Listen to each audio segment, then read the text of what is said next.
السلام عليكم. السلام عليكم ورحمة الله وبركاته. الحمد لله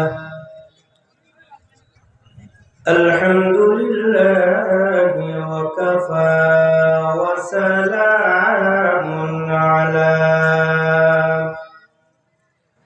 عباده الذين اصطفى.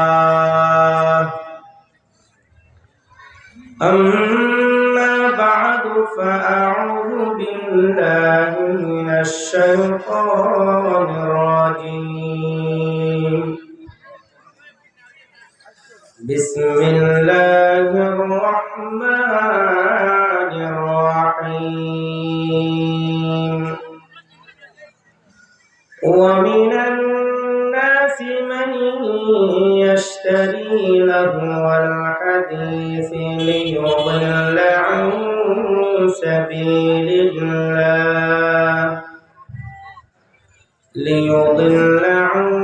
سبيل الله بغير علم ويتخذها هزوا.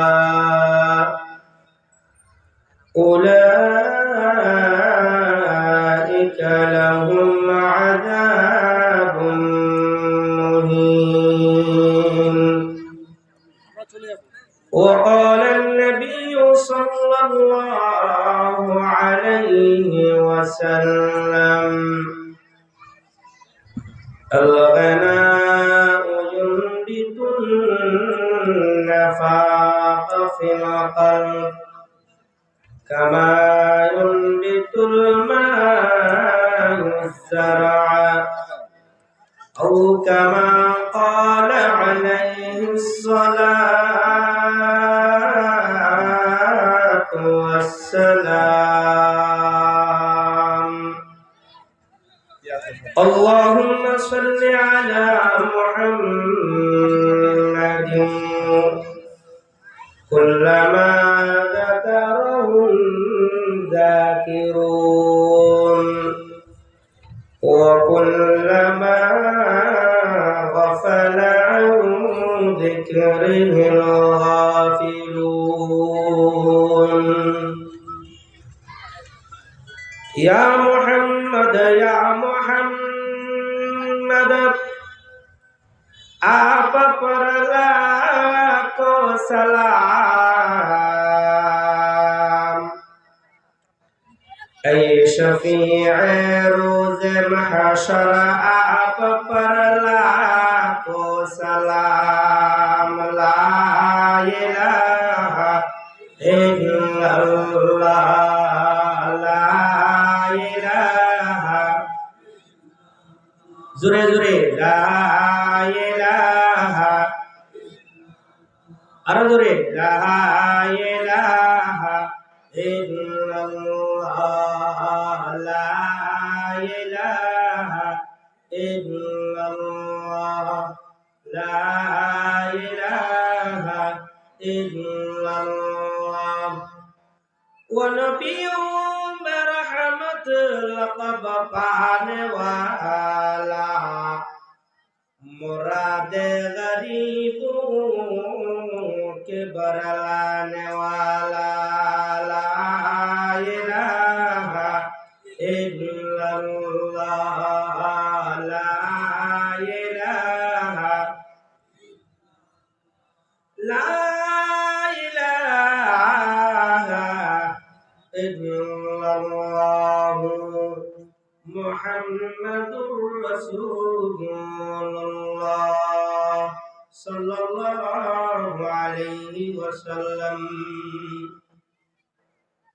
টেকনোনাজিমপুর UP Dinajpur অস্ত বিরল এলাকার অবস্থিত আশরাফুল উলুম কওমি মাদ্রাসা ও তাহজিবুল উম্মাহ বালিকা মাদ্রাসার উদ্যোগে 2 দিন ব্যাপী বার্ষিক ওয়াজ মাহফিলের দ্বিতীয়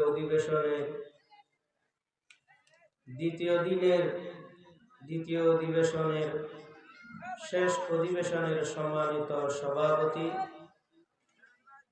উপস্থিত সম্মানিত উলামায়ে কেরাম, মুআজ্জাজ মুকাররম এলাকার সম্মানিত মুরব্বিয়ানে আযম, বেরাদারান ইসলাম, পর্দার আড়ালে পর্দানশীন সম্মানিতা মুসলিম মা ও বোনেরা, আল্লাহ পাক রব্বুল আলামিনের দরবারে লাখো কোটি শুকরিয়া জ্ঞাপন করছি যে আল্লাহ পাক রব্বুল আলামিন আমাদেরকে অত্যন্ত দয়া করে মায়া করে আমাদের হায়াতকে দীর্ঘায়িত করে আজকের এই মুহূর্ত পর্যন্ত সুস্থ সবল রেখে পৃথিবীর সমস্ত জামিলা থেকে মুক্ত করে দ্বীনের নিসবতে কোরআনের মহব্বতে সম্প্রতিকালের শ্রেষ্ঠ মানুষ উলামায়ে কেরামের সান্নিধ্যে এসে বসে জীবনের কিছুটা সময় কাটাবার জন্য তৌফিক দান করেছেন। সেই জন্য আমরা সকলে অন্তরের ভক্তি সহকারে জবান খুলে উচ্চ কণ্ঠে কালিমাতুশ শুকর আদায় করি। সকলে বলে আলহামদুলিল্লাহ, এবং সাথে সাথে লক্ষ কোটি দরুদ সালামের হাদিয়া আল্লাহ তাআলার হাবিব রাসূল আকরাম শফিয়ে আযম হাবিবে কিবরিয়া আশরাফুল আম্বিয়া খাতামুন নবিয়্যিন সাইয়্যিদুল মুরসালিন শাফিউল মুজরিমিন রাহমাতুল লিল আলামিন জিগর গোশায়ে আমানা তাজদারে মদিনা মুহাম্মদ মুস্তাফা আহমদ মুজতবা জনাব মুহাম্মদুর রাসূলুল্লাহ সাল্লাল্লাহু আলাইহি ওয়াসাল্লামের রোজায়ে আতহারে আমাদের সকলের পক্ষ থেকে, এলাকাবাসীর পক্ষ থেকে, মাহফিল কমিটির পক্ষ থেকে লক্ষ লক্ষ কোটি কোটি দরুদ সালামের হাদিয়া সোনার মদিনায় পেশ করি। সকলে বলে আমিন।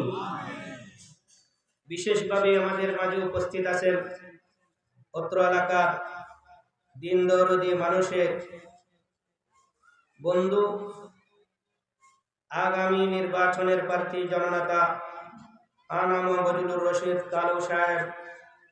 আল্লাহ পাক রব্বুল আলামিন এই জালেম সরকার পতনের পর তিনাদেরকে যেন শিক্ষা নিয়ে বাকি জীবনটা যেন ইসলামী দেশ গঠন করার জন্য প্রত্যেকের অন্তরে ঢেলে দেয়। সকলে বলে আমিন।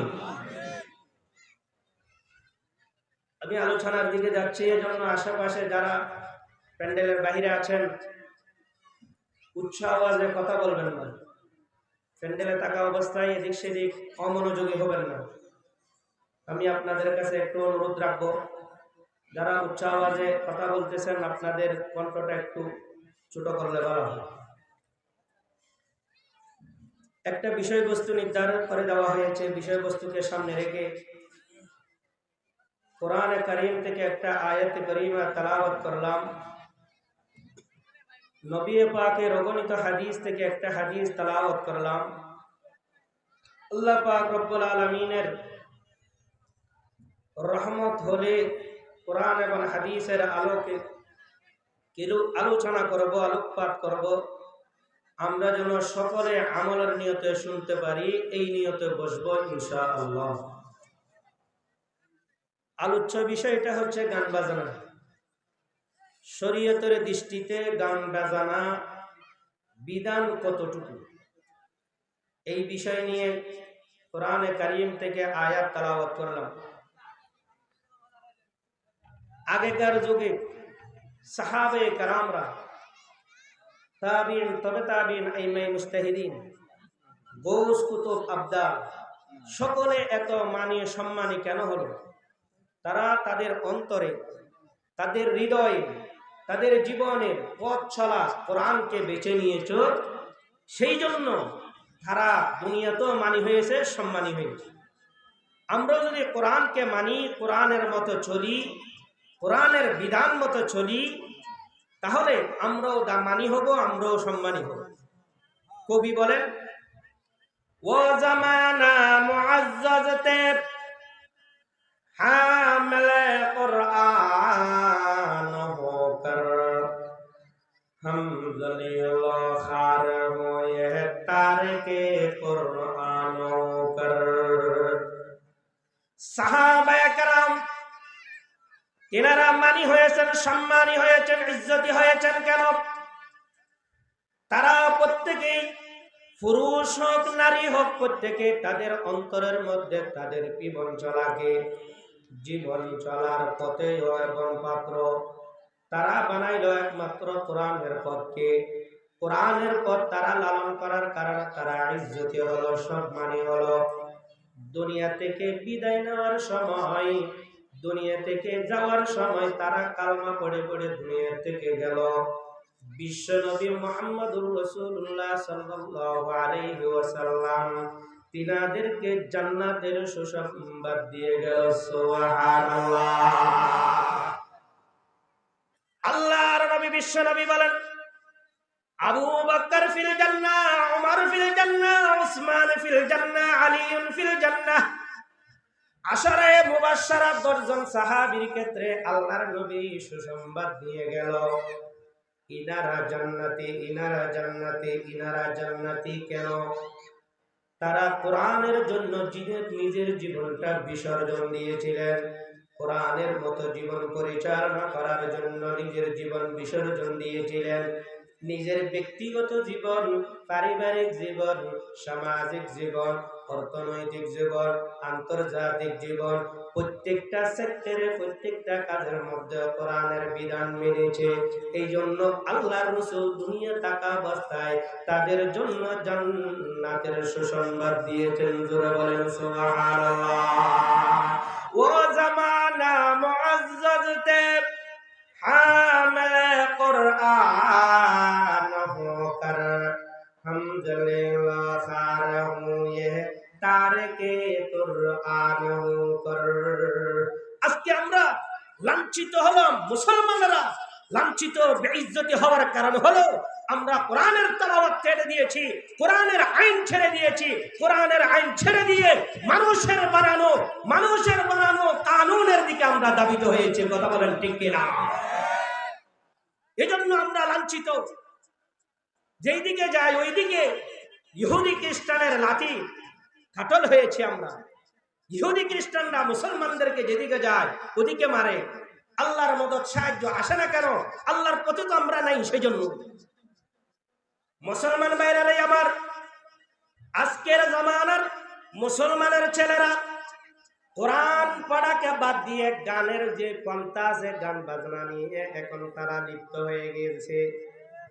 ঘরের মধ্যে কোরআন আছে ঠিক, কিন্তু কোরআন তেলাওয়াত করে না, নিজেও কোরআন পড়ে না, নিজের স্ত্রীও পড়ে না, আপনার ছেলে মেয়েও কোরআন পড়ে না। কিন্তু দেখেন প্রত্যেকটা ঘরের মধ্যে টেলিভিশন আছে, না থাকলে এন্ড্রয়েড সেটের মাধ্যমে প্রত্যেকে গান আর ফিল্ম দেখে কি দেখে না? আপনি নামাজ পড়েন আর না পড়েন, কোরআন তেলাওয়াত করেন আর না করেন, মোবাইল চালাইয়া গান বাজনা তাকে দেখতে হবে। আছে না নাই? এরকম আছে। আবার এমনও বলে আমাদের দেশের সমাজের মানুষেরা যে কোরআনের চাইতে, দ্বীনের আলোচনা করার চাইতে গান বাজনা আর অনেক ভালো। জোরে বলে নাউযুবিল্লাহ। বলে কি বলে না? এখানের মানুষ বলে না আর কি, আমাদের চট্টগ্রামের মানুষরা বলে। হ্যাঁ, নাকি এখানেও বলে? দেখেন রাসূলের যুগের কাফেররা, আবু জাহাল, উতবা, শাইবা, নজর বিন হারেস, কাফেররা বলেছিল যে গান বাদ্য ভালো। কিন্তু বর্তমান যুগের মুসলমানের সন্তানেরা, মুসলমানের পরিবারে থেকে, তার আব্বা মুসলমান, তার আম্মা মুসলমান, মুসলমানের পরিবেশে সে থাকে, তারপরেও সে মুসলমানের সংস্কৃতি পালন না করে ইহুদি খ্রিস্টানের বানানো গায়িকা আর নায়িকা গান বাদ্যার পিছনে পড়ে আছে। কথা বলেন ঠিক কিনা? মুসলমান ভাইরা আমার, একদিনের ঘটনা, গভীর রজনীতে আল্লাহর নবী বিশ্বনবী মুহাম্মদুর রাসূলুল্লাহ, জোরে বলেন সাল্লাল্লাহু আলাইহি ওয়াসাল্লাম, রাসূলের নাম ধরলে দরুদ পড়তে হয়। তিনি প্রত্যেক দিনের রাত্রে, শেষ রাত্রে ঘুম থেকে ওঠার পর তাহাজ্জুদের নামাজ পড়তেন। নামাজ পড়ার পর মধুর সুরে কোরআন শরীফ তেলাওয়াত করতেন। তেলাওয়াত করতে করতে করতে করতে যখন ফজরের আযানের টাইম হতো ততক্ষণ পর্যন্ত করতেন। এই সুযোগে মক্কা নগরীর বড় বড় নেতারা, বড় বড় এমপি, মন্ত্রী, স্বরাষ্ট্রমন্ত্রী যারা আছে, আবু জাহাল, উতবা, শাইবা, নজর বিন হারেস, আবু সুফিয়ান ইত্যাদি বড় বড় কাফেরের লিডার গুলা, প্রধানমন্ত্রী গুলা, কাফেরদের আপনার এমপি মন্ত্রী, এরা দিনের বেলায় তো রাসূলের দরবারে যেতে পারতো না। তারা যদি বলে আমরা যদি মুহাম্মদের দরবারে যাই, আমাদের পিছনে যতগুলা কর্মী আছে সবগুলা মুহাম্মদের ধর্ম গ্রহণ করবে। এই জন্য তারা দিনের বেলা যায় না। ওই গভীর রজনীতে যখন আল্লাহর নবী বিশ্বনবী যখন কোরআন তেলাওয়াত করতেন, কাফেরদের বড় বড় সরদার গুলা গিয়া আল্লাহর রসুলের ঘর গোলা বেষ্টনী করে নিত। কেউ ঘরের ওই দিকে, কেউ ঘরের এই দিকে, চতুর্দিকে অন্ধকারাচ্ছন্ন অবস্থার মধ্যে বসে বসে আল্লাহর রসুলের মধুর সুরের মধুর কণ্ঠের সুরের কোরআন তেলাওয়াত শুনতেন। জোরে বলেন সুবহানাল্লাহ। কারা শুনতে গোলা? মুসলমান। কথা বুঝতেছেন? এরা শুনতেছে গভীর রজনীতে গিয়া মুসলমানের সন্তানেরা নাকি কাফেররা? কাফেররা। আজকে দেখেন 2 দিন ব্যাপী ইসলামী সম্মেলন হচ্ছে, এখানে মুসলমানের সন্তানেরা বাড়িতে বসে বসে অনেকে গান বাজনা দেখতে আসে না নাই? মুসলমান ভাইরাই আমার, গভীর রজনীতে যখন আল্লাহর রাসূল কোরআন তেলাওয়াত করতেন, কাফেররা এসে বসে দেখতো, শুনতো। এগুলা আরবি ভাষা, তাদের মাতৃভাষা। আমাদের মাতৃভাষা বাংলা ভাষা, কোনো কথা বললে সবাই বুঝে। আল্লাহর রাসূল যখন কোরআন তেলাওয়াত করতেন, তাদের মাতৃভাষা আরবি ভাষা। আল্লাহর নবী বলেন, আরবি ভাষাকে তোমরা 3 কারণে পছন্দ করো, ভালোবাসো। অন্য অন্য ভাষার উপর আরবি ভাষাকে তোমরা 3 কারণে প্রাধান্য দাও, উপরে রাখো, অন্তর দিয়ে ভালোবাসো। কি কি কারণ? 1 নম্বর, আহিব্বুল আরবা লিসালাসিন লিআন্নি আরাবিয়্যুন ওয়াল কুরআনু আরাবিয়্যুন ওয়া লিসানু আহলিল জান্নাতি আরাবিয়্যুন। আল্লাহর নবী বিশ্ব নবী মুহাম্মদুর রাসূলুল্লাহ সাল্লাল্লাহু আলাইহি ওয়াসাল্লাম বলেন, আমার ভাষাকে, আরবি ভাষাকে তোমরা 3 কারণে ভালোবাসো, মহব্বত করো, প্রেম প্রীতি করো। 1 নম্বর, লিআন্নি আরাবিয়্যুন, আমি নবীর জন্ম হয়েছে আরব দেশে, আমার ভাষা আরবি। ওয়াল কুরআনু আরাবিয়্যুন, আর কোরআনের ভাষা হলো আরবি। ওয়া লিসানু আহলিল জান্নাতি আরাবিয়্যুন, আর জান্নাতের চিরস্থায়ী জীবনের সুখ শান্তি আর ভোগ বিলাসের জায়গা হলো জান্নাত। এই জান্নাতের ভাষা হবে আরবি। এই কারণে তোমরা আরবিকে মহব্বত করো। সুবহানাল্লাহ। আল্লাহর রাসূলের মধুর তেলাওয়াত শুনিয়া কাফেররা বসে দেখতো। যখন সুবহ সাদেকের টাইম হয়ে গেল, এখন আজান দিবে, আজান দেওয়ার সময় আল্লাহর রাসূল কোরআন বন্ধ করে যখন মসজিদে নববীর দিকে চলে যেতেন বা বাইতুল্লাহর দিকে চলে যেতেন, ওই সময় কাফেরের বড় বড় সরদার গুলা তখন গোপনে গোপনে বাইরে হইয়া চলে আসতেন। আসার পর আপনার একটা রোডের মাঝখানে 3টা ফুটের একটা মাথা, আমরা বলি চৌরাস্তা। চৌরাস্তা চিনেন তো? 4টা রাস্তা গিয়ে এক জায়গায় রাখছে। ওই জায়গায় আসার পর সবাই একসাথে দেখা হয়, কিরে তুমি গভীর রাতে আসতেছো কোথার থেকে? জিজ্ঞাসা করা হলো, প্রধানমন্ত্রী আপনি গেলেন কোথায় একটু বলেন, আপনি তো সংসদের সদস্য। আবু জাহেলকে জিজ্ঞাসা করলো, কিরে আপনি গেলেন কোথায়? সে বলে, আমি তো দিনের বেলায়, এখানে সবাই তো আমরা নেতারাই আছি, কর্মী তো কেউ নাই। বললো সে নিজে নাই, দিনের বেলা তো মুহাম্মদের কাছে যেতে পারি না, এজন্য গভীর রাতে একটু গেলাম মুহাম্মদের মধুর তেলাওয়াত শোনার জন্য। মারহাবা, শুনতে গেলাম।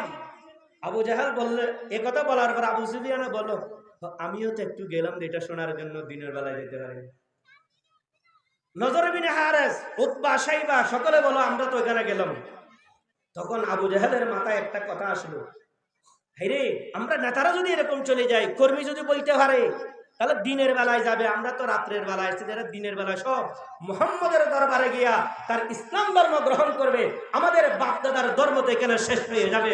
অতএব আসো সকলে মিলে ওয়াদা করি, আমি আমার হাতে হাত রাখো, বায়াত গ্রহণ করো। আবু জাহেলে বায়াত করাই, হ্যাঁ ওয়াদা করলাম, আগামীকাল থেকে আমরা কেউ যাব না। ওয়াদা কি করাইল? আবু জাহেল মন্ত্রী পরিষদের প্রধান, সংসদ সদস্য, ওয়াদা করাইল যাব না, ঠিক আছে। এখন যখন চলে আসলেন, আবার দ্বিতীয় দিন রাত্রে যখন হলো, আবু জাহেল বলতেছে, আমি তো ওয়াদা করাইছি, আমি তো বায়াত করাইলাম, এরা তো কেউ যাবে না, এই সুযোগে আমি একটু মুহাম্মদের তেলাওয়াত শুনিয়ে আসি। জোরে বলেন সুবহানাল্লাহ। সুফিয়ান বলতেছে, আবু সুফিয়ান, আমাদের প্রধানমন্ত্রী যখন মন্ত্রী পরিষদের সদস্য যখন বলল সে তো যাবে না, এই সুযোগে আমরা গিয়ে মুহাম্মদের গভীর রাত্রে গিয়া কোরআন তেলাওয়াত একটু শুনে আসি। সুবহানাল্লাহ। এরকম বিভিন্ন নেতারা এরকম বলছে, হে তো যাবে না, ফাঁকা ফাঁকা আমরা শুনিয়ে আসি। মুসলমান ভাইরা রে আমার, দ্বিতীয় দিন রাত্রে যখন গভীর রজনী হলো, আবার কাফেরের বড় বড় লিডার গুলো আল্লাহর রাসূল ঘুম থেকে ওঠার আগে গিয়া ওখানে বসে আছে। আল্লাহর রাসূল উঠলেন, ওযু করলেন, তাহাজ্জুদের নামাজ পড়লেন, পড়ার পর জিকির করার পর আবার বহু কণ্ঠের কোরআন তেলাওয়াত শুরু করে দিলেন। করতে করতে যখন রাত শেষ হয়ে গেল, যখন সন্ধ্যা আপনার সকাল হয়ে গেল, আযানের টাইম হয়ে গেল, আল্লাহর রাসূল কোরআন তেলাওয়াত বন্ধ করিয়া যখন মক্কা জমিনের দিকে চলে যায়, কাফেররা আবার যাইতে যাইতে ওই চৌরাস্তার মোড়ে আবার সাক্ষাৎ হয়ে গেল। কিরে আবু জাহাল বলে, তোদেরকে ওয়াদা করাইলাম আসবি না বলছিলা, এখন আবার তোমরা কেন আসছো? তোমরা কেন আসছো? বাজি গেছিনি সবাই। একজন একজনকে বলে, আমরা গেলাম যে আমরা তো যাইতাম না। আবু জাহেলকে জিজ্ঞাসা করলো, আপনি কেন আসলেন একটু বলেন, আপনি তো বায়াত করালেন, শপথ গ্রহণ করাইলেন, আপনি কোনোদিন দুর্নীতি করবেন না। শপথ গ্রহণ করেন না। বাংলাদেশ যখন মন্ত্রী পরিষদ হয় শপথ করে কি করে না, জীবনে দুর্নীতি করব না, মানুষকে গরিব দুঃখী মানুষকে কখনো কষ্ট দিব না। কিন্তু বাংলাদেশের লক্ষ লক্ষ কোটি কোটি টাকা বাংলাদেশ থেকে বিদেশে পাচার করছে কি করে না। এই স্বৈরাচারের পতন হয়েছে, ইনশাআল্লাহ আগামীর জমিনে এই বাংলাদেশে ইসলামী রাষ্ট্র কায়েম হবে। কথা বলেন ঠিক কিনা? শপথ গ্রহণ করে আর কোনোদিন করব না, কিন্তু ভিতরে ভিতরে করা কি করে না। আবু জাহেলকে জিজ্ঞাসা করা হলো, আপনি কেন আসলেন? আপনি তো লিডার, বায়াত করাইলেন, শপথ পাঠ করাইলেন, আপনি কোনোদিন যাবেন না। তিনি বলতেছে, আমি যে তোমাদেরকে বায়াত করাইলাম, আমার কথা তোমরা কতটুকু মানো, কতটুকু যাচাই মানো, এগুলা যাচাই বাছাই করার জন্য আমি আসলাম।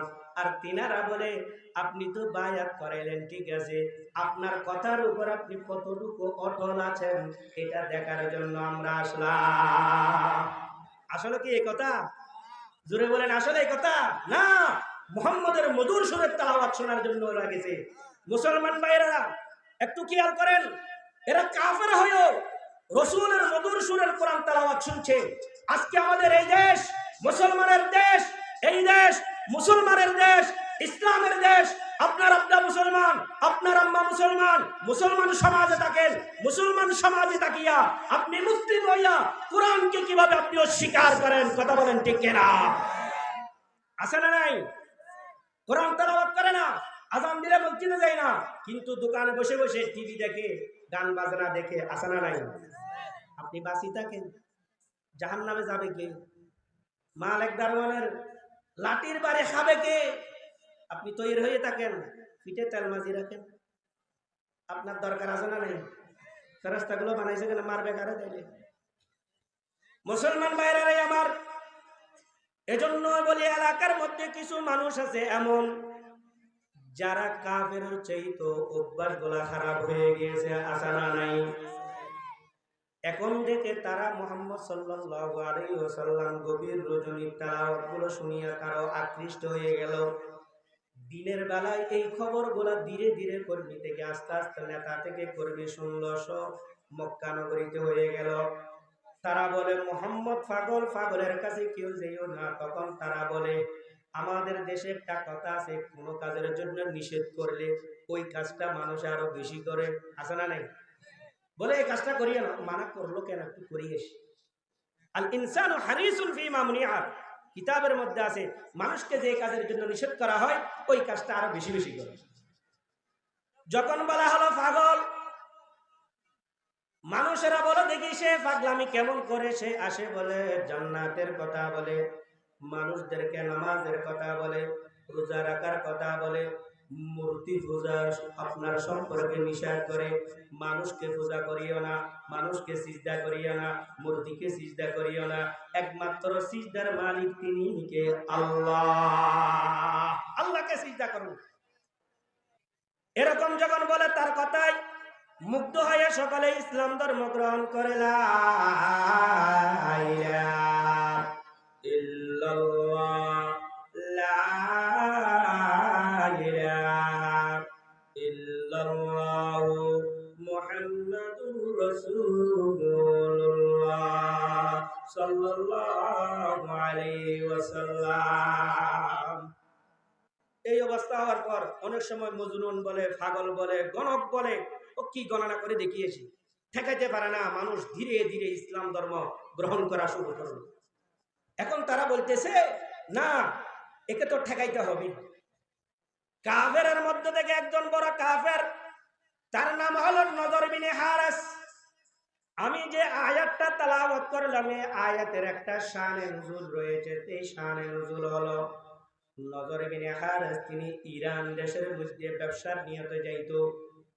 তৎকালীন যুগে ইরান দেশের মধ্যে যখন তিনি ব্যবসার নিয়তে গেলেন, যাওয়ার পর ওই জায়গার মধ্যে ইরান দেশের মধ্যে গায়িকা নায়িকা নর্তকী উলঙ্গপনার নাচ করে এইরকম কিছু বেশ্যা মহিলা আসার সময় নিয়ে আসলো। নিয়ে আসার পর ওই মহিলাকে ট্রেনিং দিল। ট্রেনিং দেওয়ার পরে বলে, আমি কিছু মানুষ নিয়ে আসবো তোমার কাছে। ওই মানুষগুলা যখন সামনে আসবে, তুমি গিয়া তাদেরকে আপ্যায়ন করবা। আপ্যায়ন করার পর তোমার কোমরটা দুলাই দুলাই একটু নাচবা এবং গান গাইবে, গান পরিবেশন করিবা। এরকম তাকে প্রশিক্ষণ দেওয়া হলো। নজর বিন হারিস মক্কার জমিনে অবতরণ করিয়া দেখে কে কে মুহাম্মদ সাল্লাল্লাহু আলাইহি ওয়াসাল্লামের দরবারে যায়, কে কে কালিমার কথা বলে, কে কে নামাজের কথা বলে, কে কে রোজার কথা বলে। এই সমস্ত মানুষকে ধরে ধরে নজর বিন হারিস ওই গায়িকার সামনে, নায়িকার সামনে, নর্তকীর সামনে আনিয়া বলে, আপনার আপ্যায়ন করার পর যখন কোমর দোলাই দোলাই নাচে, তখন ওই নজর বিন হারিস বলে, হাদা খায়রুন মিম্মা ইয়াদউকা ইলাইহি মুহাম্মাদুন মিন সালাতিন ওয়া সিয়ামিন ওয়া জিহাদিন। নজর বিন হারিস বলে, হাদা খায়রুন, এই বেশ্যা মহিলার গান, এই বেশ্যা নর্তকীর গান আর নাচ, এগুলো অনেক ভালো। কে বলে? নজর বিন হারিস। অনেক ভালো, এগুলো অনেক ভালো। এই নর্তকীর গানটা, হাদা খায়রুম মিম্মা ইয়াদউকা ইলাইহি মুহাম্মাদুন, এই গায়িকা নর্তকীর গানগুলা অনেক ভালো, অনেক ভালো। ওই কান থেকে যে কানের দিকে মুহাম্মদ ডাকে, জোরে বলেন নাউযুবিল্লাহ। মুহাম্মদ কোন দিকে ডাকে? মুহাম্মদ ডাকে মিন সালাতিন, মুহাম্মদ ডাকে নামাজের দিকে ডাকে। নামাজের চাইতে গান বাজনা এগুলা ভালো। মুহাম্মদ আর কোন দিকে ডাকে? মিন সালাতিন ওয়া সিয়ামিন, মুহাম্মদ ডাকে রোজা রাখার দিকে। কেন তুমি উপবাস রাখবা? কেন তুমি উপবাস থেকে নিজের শরীরকে কষ্ট দিবা? নিজের শরীরের কষ্ট দেওয়ার চাইতে এই নর্তকীর গান বাজনাগুলো অনেক ভালো। ওয়া জিহাদিন, মুহাম্মদের জিহাদের কথা বলে, যুদ্ধের কথা বলে, মুহাম্মদের জিহাদের কথা বলে। কেন নিজের ছেলে সন্তানকে, আপনার নিজের স্ত্রীকে রানী বানাইবা? নিজের ছেলে মেয়েদেরকে আপনার এতিম বানাইবা? কেন নিজের ছেলে নিজের স্ত্রীকে বিধবা বানাইবা? ওই জিহাদের পর থেকে এই ব্যক্তির এই নর্তকীর গান বাজনাগুলো অনেক ভালো, অনেক ভালো। জোরে বলেন নাউযুবিল্লাহ। এটা কে বলেছেন? জোরে বলেন কে বলেছেন? কাফের নজর বিন হারিস। তাফসীরের কিতাবের মধ্যে লেখা আছে, নজর বিন হারিস সে মুসলমান নয়, কাফের। সে বলেছিল নামাজ থেকে গান ভালো, সেই বলেছিল জিহাদ থেকে গান ভালো, সেই বলেছিল রোজা থেকে গান ভালো। আজকে আসেন এই নজর বিন হারিসের উত্তর শুরু হইয়া আমাদের সমাজে কিছু এমন যুবক আছে তারা বলে গানের আপনার নামাজের চাইতে গান ভালো, আর তারা বলে আপনার রোজার চাইতে গান ভালো, কোরআন তেলাওয়াতের চাইতে গান ভালো।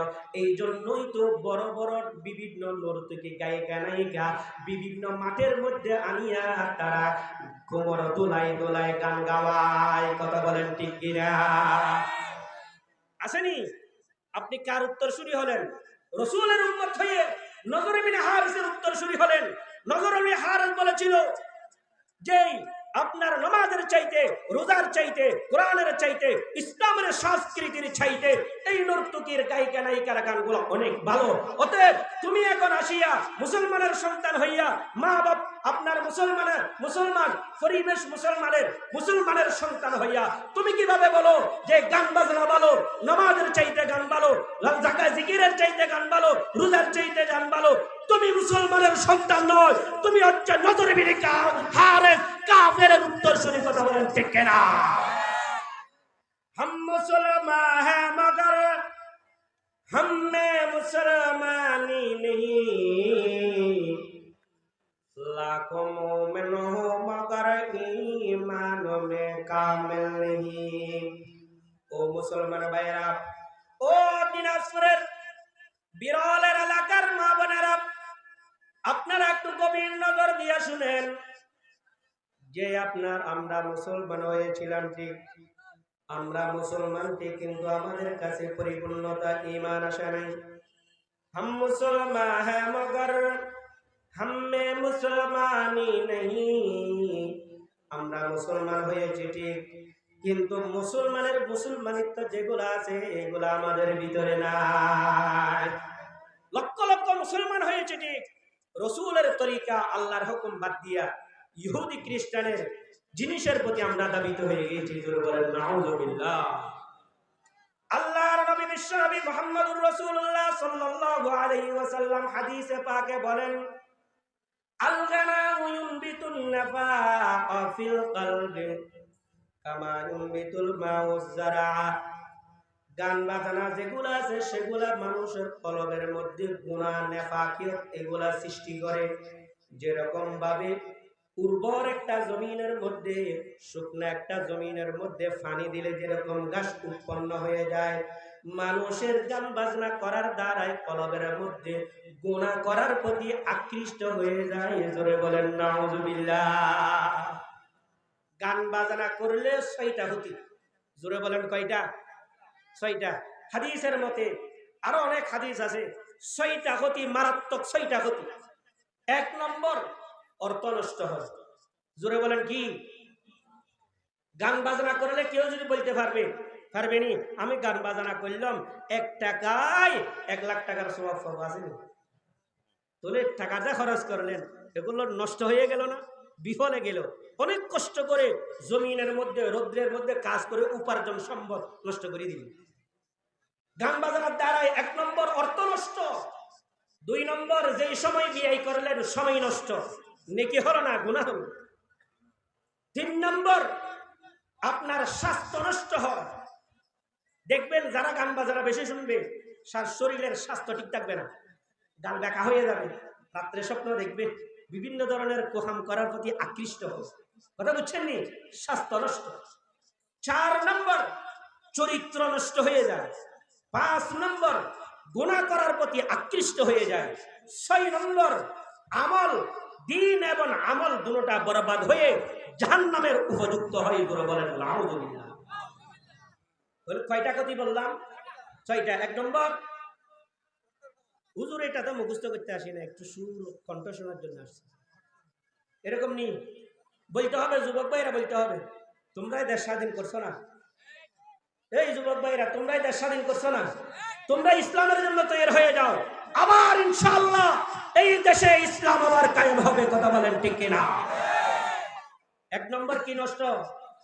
অর্থ নষ্ট। 2 নম্বর, সময় নষ্ট। 3 নম্বর, স্বাস্থ্য নষ্ট। 4 নম্বর, চরিত্র নষ্ট। 5 নম্বর, গুনাহ করার প্রতি আকৃষ্ট হয়। 6 নম্বর, ধর্ম এবং আমল যত কিছু আছে সব কিছু নষ্ট হয়ে জাহান্নামের জন্য উপযুক্ত হয়। বলেন নাউযুবিল্লাহ।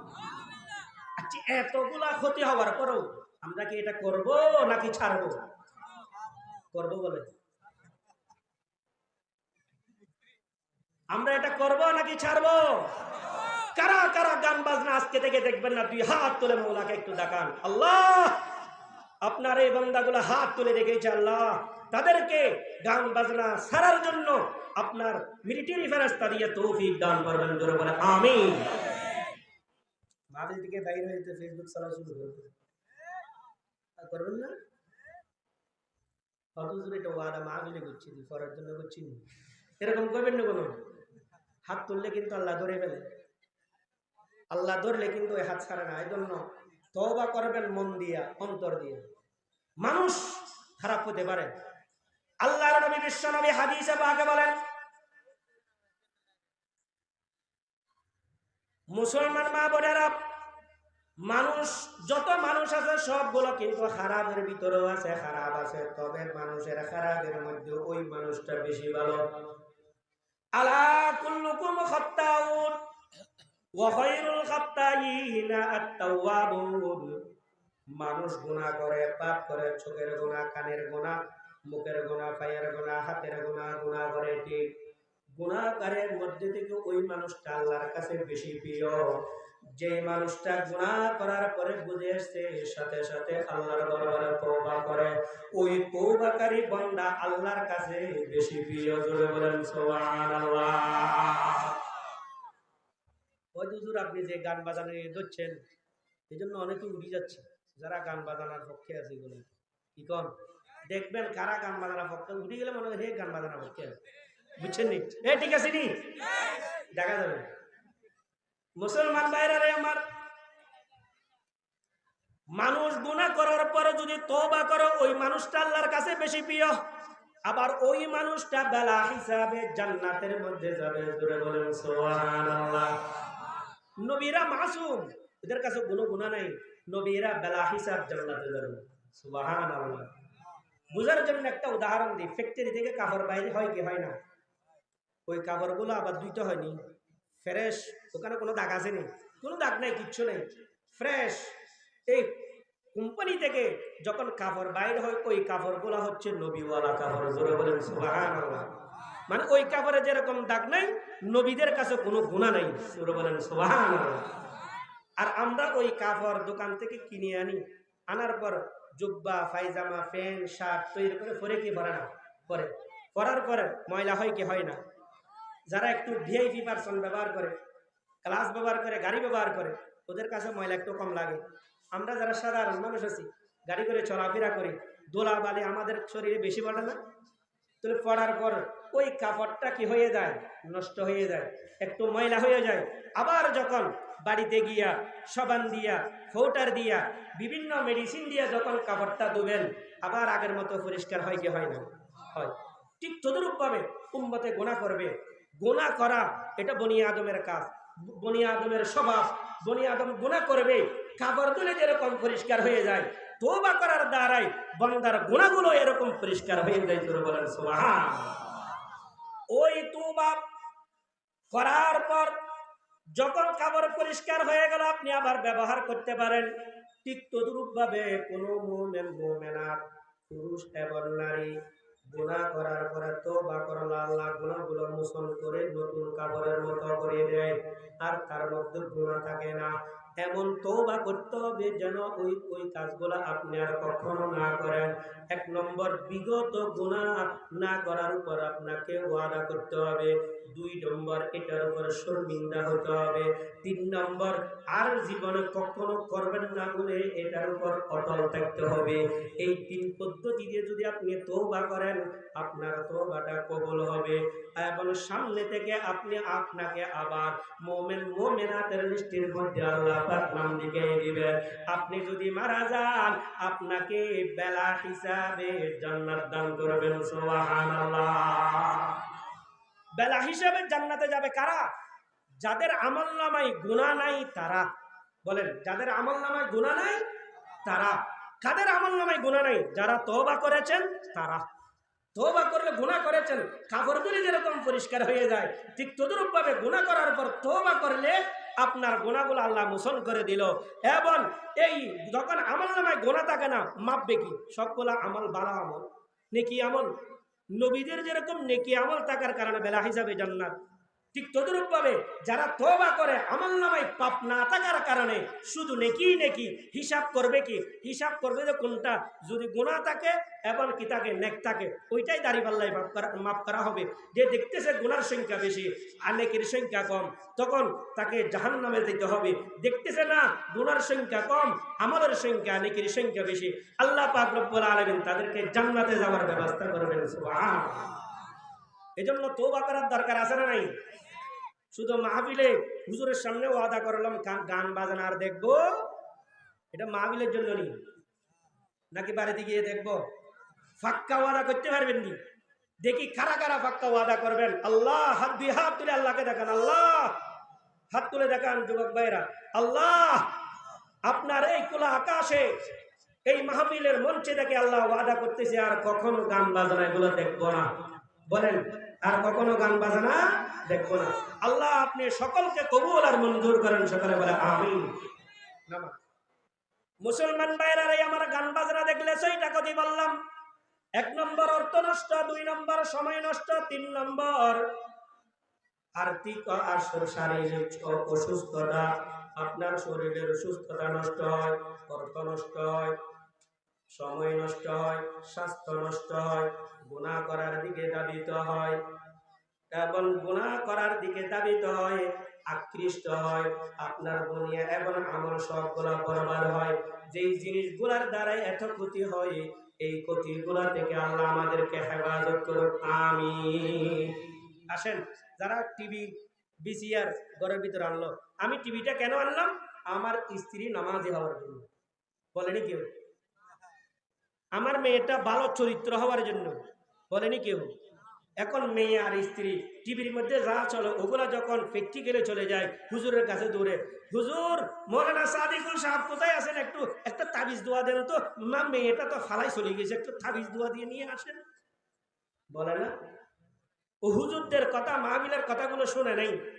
পরে যখন মেয়ে ফালাই চলে যায়, কারণ টিভি আর ইন্টারনেটের মধ্যে কি দেখায়, নাটক আর এই সমস্ত জিনিসের মধ্যে একটা মেয়ে ঘর থেকে কিভাবে ফালাইতে হয়, কিভাবে গার্লফ্রেন্ড বানাইতে হয়, কিভাবে প্রেমিক প্রেমিকা ফালায়, ওই সমস্ত জিনিসগুলাই তো দেখায়। এগুলো দেখায় না?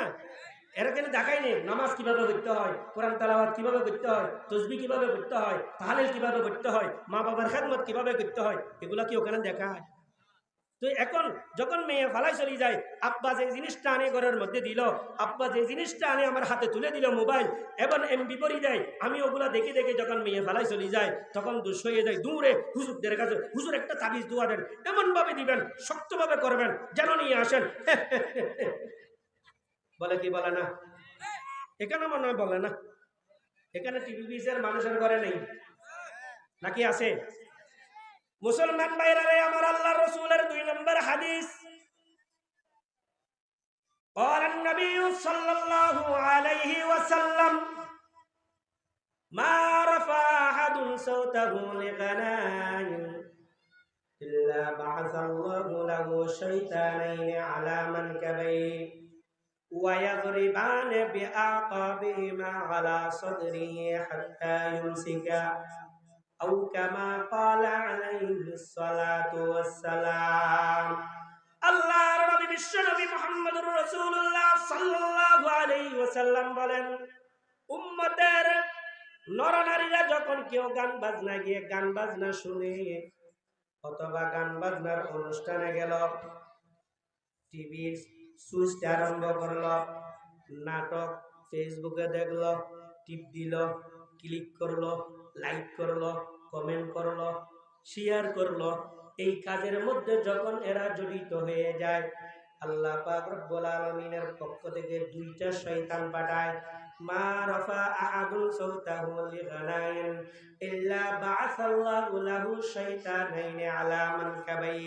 আল্লাহর পক্ষ থেকে 2টা শয়তান আসিয়া কাদের মধ্যে বসে, ওয়ায়াজরিবানে বিআকাবিহিমা আলা সাদরি, ওই কাদের মধ্যে বসিয়া আপনার শয়তানের ফা দিয়া তার সিনা বাড়ায় বাড়ায় সিনার মধ্যে লাথি মারতে থাকে ওয়ায়াজরিবানে বিআকাবিহিমা আলা সদরি, সিনার মধ্যে লাথি মারতে থাকে কতক্ষণ, হাত্তা ইউমসিকা, যতক্ষণ পর্যন্ত গানের অনুষ্ঠান বন্ধ হয় না, নাটক বন্ধ হয় না, গায়িকার অনুষ্ঠান বন্ধ হয় না, যতক্ষণ পর্যন্ত বিজয়মালা বন্ধ হয় না, ততক্ষণ পর্যন্ত শয়তান তাকে লাথি মারতে থাকে। জোরে বলেন নাউজুবিল্লাহ। তার পক্ষ থেকে রাসূলের হাদিস শুনাইলাম। এই জিনিসগুলা রেকর্ড করতেছে আমার ডান দিকের ফেরেশতা, বাম দিকের ফেরেশতা। একটা কথা যদি কোরআন হাদিসের বাইরে বলি, কিয়ামতের ময়দানে আমাকে জবাবদিহিতা করতে হবে। এই জন্য হুজুররা এমনি কথা বলে না, কোরআন হাদিস থেকে বলে। হুজুররা জানে প্রত্যেক কথার জবাবদিহিতা দিতে হয়। আমার কথাগুলো রেকর্ড হচ্ছে, দুনিয়াবি রেকর্ড নয়, উখরাবি রেকর্ড। কিরামান কাতিবিনা ইয়ালামুনা মা তাফআলুন, সম্মানিত ফেরেশতারা এগুলো রেকর্ড করতেছেন। কিয়ামতের ময়দানে সমস্ত শত সহস্র কোটি কোটি মানুষের সামনে আল্লাহ এই ভিডিও ফোকাস এগুলো ওপেন করে দিবেন। তুমি কোন জায়গায় কোন কথা বলেছো, কোরআনের বিপরীত কোন কথা বলেছো, কোরআন হাদিস থেকে কোন কথা বলেছো। এজন্য আমার জবাবদিহিতা আছে বিদায় আমি এইগুলো হাওলা দিয়ে বলতেছি। দুইজন ফেরেশতা, আল্লাহর নবী বলেন আল্লাহর পক্ষ থেকে দুইজন শয়তান যায়। দুইজন শয়তান গিয়া তার কাঁধের মধ্যে বসে থাকে যতক্ষণ, যখন সে গান শোনা শুরু করে তখন থেকে সিনা বেড়ায় বেড়ায় লাথি মারে, সিনাতে লাথি মারতে থাকে হাত্তা ইউমসিকা, যতক্ষণ পর্যন্ত গান বাজনা বন্ধ না করে ততক্ষণ পর্যন্ত লাথি মারতে থাকে। জোরে বলেন নাউজুবিল্লাহ। আমরা দেখি কারা কারা শয়তানের লাথি খাওয়ার জন্য রাজি আছি, দুই হাত তুলে দেখান। মাশাআল্লাহ, জোশ কি সাথ হোশ ভি হ্যায়। জোরে বলেন মারহাবা। সবার মনোযোগ আছে, এটা বোঝা গেছে না? বলে যারা গান বাজনা শুনবেন শয়তানের লাথি খাবেন, এটা আমার কথা নয়। কার কথা? রাসূলের কথা। শয়তান ফাটায় কে? আল্লাহ। আপনাকে লাথি মারতে পারে। অন্য হাদিসে 3 নম্বর হাদিস, আল্লাহর হাবিব বলেন ইসতিমাউল মালাহি মাসিয়াতুন ওয়াল জুলুসু আলাইহা ফিসকুন ওয়াত তালাজ্জুজু বিহা কুফরুন। অন্য হাদিসে বলেন মানুষ যখন গান শোনার জন্য কোনো একটা জায়গার মধ্যে যায়, ইসতিমাউল মালাহি মাসিয়াতুন, গান যখন আরম্ভ করে দেয় একটা গুনাহ তার আমলনামায় কবিরা গুনাহ লেখা হয়। এই একটা কবিরা গুনার মাধ্যমে জাহান্নামে যাওয়ার জন্য যথেষ্ট হয়ে যায়। ইসতিমাউল মালাহি মাসিয়াতুন ওয়াল জুলুসু আলাইহা ফিসকুন, যখন গানের অনুষ্ঠানে গিয়ে বসে একটা ফাসিকি কাজ করলো, সেই ফাসিকের লিস্টের মধ্যে নাম লাগাইয়ে দিল। ওয়াত তালাজ্জুজু বিহা কুফরুন, গান ডাকার পর মানুষ অনেক সময় দেখেন না, গান ডাক শোনার পর ডাক মারে না, যখন মারে এই জোয়ান ভাইয়েরা বুঝবে, যখন ছক্কা মারে সবার লাভ দেয় না, কি দিছ লাফাও কেন? রমজানের মধ্যে দেখা যায় টিভি চলতেছে, টিভির মাঝখানে খেলা চলে, যখন দেখতেছে ছক্কা মারছে সবাই হে করে লাভ দিছে। জিজ্ঞাসা করে খেলা গেছে কোথায়? অত ছক্কা মারছে, ছক্কা মারি হস্যই ফইন পাইছে, পাইছে কোথায়? ওদের আমেরিকা, অন্য দেশে। তো তোমরা লাফাইলে কেন? ক্রিকেট ভক্ত, ওগুলা ক্রিকেট ভক্ত আছে না এখানে, ক্রিকেট ভক্ত। ওখানে কোন দেশে খেলা খায়, এখানে দেখে লাভ দিয়ে মারে, 6 পয়েন্ট পাইছে। তার ভক্ত, তার দলের কেউ যদি মারে লাভ দেখি দেয় না। কি তদরূপ ভাবে কি এমন কতগুলো মানুষ আছে গায়িকা নায়িকার ভক্ত, আছে না নাই? আছে। গায়িকা নায়িকা যখন লাফায় আর কোমর দোলায়, গান যখন নিজের মন মতো হয়ে যায়, লাফাই কি লাফাই না? আছে না? এটা মনে হয় মাঠ। এই মাঠের মধ্যে কোনো সময় গান বাজনা হয়েছিল নি? এখানে মনে হয় নেই। ফাঁসে কোনো একটা মাঠে হয়েছিল মনে হয়, ওখানে নাচছে দেখছেন না? বুড়াগুলো ভাল লাগছে, মুরব্বী মুরব্বী গেছে নি? জোয়ান ভাইরা লাফাইছে কিনা? আল্লাহর হাবিব বলেন ওয়াত তালাজ্জুজু বিহা কুফরুন, যারা গান শুনে মনের অনুভূতি অর্জন করলো সেই একটা কুফরি কাজ করলো, কাফেরদের একটা কাজ করলো, জাহান্নামে যাওয়ার জন্য কাফের হওয়া এটাই যথেষ্ট। জোরে বলেন নাউজুবিল্লাহ। মুসলমান ভাইরা রে আমার, নজর ইবনে হারিস যখন বলল হাযা খায়রুন মিম্মা ইয়াদউকা ইলাইহি মুহাম্মাদুন, নজর ইবনে হারিস বলে মুহাম্মদ যে পথের দিকে ডাকে, নামাজের দিকে ডাকে, রোজার দিকে ডাকে, হজের দিকে ডাকে, এইগুলার চাইতে এই গায়িকা নায়িকার গানগুলো অনেক ভালো।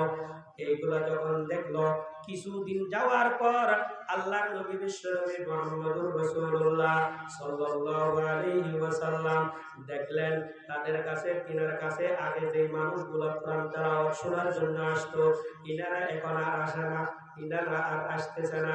এখন কি করবেন? আল্লাহর রাসূল শর্মিন্দা হয়ে গেলেন, লজ্জিতা হয়ে গেলেন। সাথে সাথে আল্লাহর রাসূলকে কেহ যদি কষ্ট দেন তার বিরুদ্ধে আন্দোলনের নামে সর্বপ্রথম কে? আল্লাহ। তার বিরুদ্ধে আন্দোলনের নামে কে? আল্লাহ।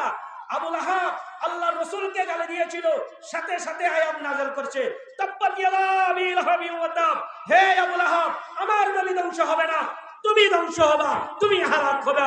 এজন্য রাসূলের বিরুদ্ধে যেই মুসলমানের সন্তান নাস্তিক মুরতাদরা গালিগালাজ করবে, লেখালেখি করবে, তার জন্য খোদার পক্ষ থেকে গজব নাযিল হবে। কথা বলেন ঠিক কিনা? আল্লাহ পাক রব্বুল আলামিনের সাথে সাথে এই আয়াত নাযিল করলেন وَمِنَ النَّاسِ مَن يَشْتَرِي لَهْوَ الْحَدِيثِ لِيُضِلَّ عَن سَبِيلِ اللَّهِ بِغَيْرِ عِلْمٍ وَيَتَّخِذَهَا هُزُوًا। আল্লাহ পাক রব্বুল আলামিন বলেন وَمِنَ النَّاسِ مَن يَشْتَرِي, তোমাদের মধ্য থেকে কিছু এমন কিছু মানুষ আছে ইশতারি, তারা ক্রয় করে নিয়ে আসবে, বাজার থেকে কিনে নিয়ে আসবে, ক্রয় করে নিয়ে আসবে লাহওয়াল হাদিস, অর্থাৎ গান বাজনা। লাহওয়াল হাদিস থেকে কি উদ্দেশ্য? রাইসুল মুফাসসিরিন আব্দুল্লাহ বিন আব্বাস রাদিয়াল্লাহু তাআলা আনহু বলেন ওয়াল্লাহি হুয়াল গানা, ওয়াল্লাহি হুয়াল গানা, ওয়াল্লাহি হুয়াল গানা, সেটা হলো গান বাদ্য। আর গান বাদ্য জোরে বলেন নাউযুবিল্লাহ। এরপর তৎকালীন যুগের গ্রেট মুফতি, সমস্ত মুফতিদের লিডার হযরত আব্দুল্লাহ বিন মাসউদ রাদিয়াল্লাহু তাআলা আনহু, তিনি বলেন লাহওয়াল হাদিস থেকে উদ্দেশ্য হলো ওহিয়াল গানা, গান বাদ্য, গান বাদ্য। এরপর ইমাম ইসমাঈল ইবনে বুখারী রাহমাতুল্লাহি আলাইহি, তিনি বুখারী শরীফের মধ্যে এই হাদিসের ব্যাখ্যায় গিয়ে বলেন লাহওয়াল হাদিস থেকে উদ্দেশ্য হলো ওহিয়াল গানা, গান বাদ্য। এই গান বাদ্য যারা ক্রয় করে নিয়ে আসবে, কেন আসবে? লিয়ুদিল্লা আন সাবিলিল্লাহি, আল্লাহর রাস্তা থেকে সরে যাওয়ার জন্য, পথভ্রষ্ট হওয়ার জন্য, পথভ্রষ্ট হয়ে গেছে। লিয়ুদিল্লা আন সাবিলিল্লাহি বিগাইরি ইলমিন, কি জন্য আনতেছে, কি জন্য ক্রয় করতেছে সেই নিজেও জানা। জোরে বলেন নাউযুবিল্লাহ। উলাইকা লাহুম আযাবুম মুহিন, তাদের জন্য রয়েছে অসহ্যনীয় শাস্তি। হ্যাঁ, তাদের জন্য রয়েছে অসহ্যনীয় শাস্তি। মুসলমান ভাইরা আমার, এই কোরআন থেকে বিমুখ করার জন্য শয়তান যখন শয়তান হয়েছিলেন, তিনি ছিলেন আজাজিল ফেরেশতা। আজাজিল ফেরেশতা ছিল। আজাজিল ফেরেশতা যখন আল্লাহ পাক রব্বুল আলামিনের একটা হুকুম মানে নাই। কি হুকুম? আল্লাহ পাক বলেছেন তুমি সিজদা করো, সিজদা করো। সিজদা যখন করে নাই, তার সমস্ত আমলগুলা আল্লাহ পাক রব্বুল আলামিন বরবাদ করে দিলেন। নাউযুবিল্লাহ। শয়তানকে চিনেননি? এই শয়তান ছিলেন, বন্ধ করে দিয়ে, বন্ধ করে দিব। তুমি মনোযোগ নেই কেন? আসেন না, শরীরের মধ্যে শরীর একটু করে কাটিয়েছে, ওটার মধ্যে যদি মরিচ পরে, মরিচ ছিলেন নি, বেশি আরাম লাগে না? এখন গান ভক্ত যারা আছে, এদের শরীরে ব্যথা লাগতেছে, এই জন্য চলে গেছে কয়েকজন। কথা বুঝেন না? আল্লাহ পাক তাদেরকে হেদায়েত করে। জোরে বলে না আমিন। আমি তো আগে বলে দিয়েছি, দেখবেন কারা কারা গান ভক্ত আছে। আল্লাহ এই নেককার মানুষগুলোকে কবুল করুক। জোরে বলে আমিন। আসেন,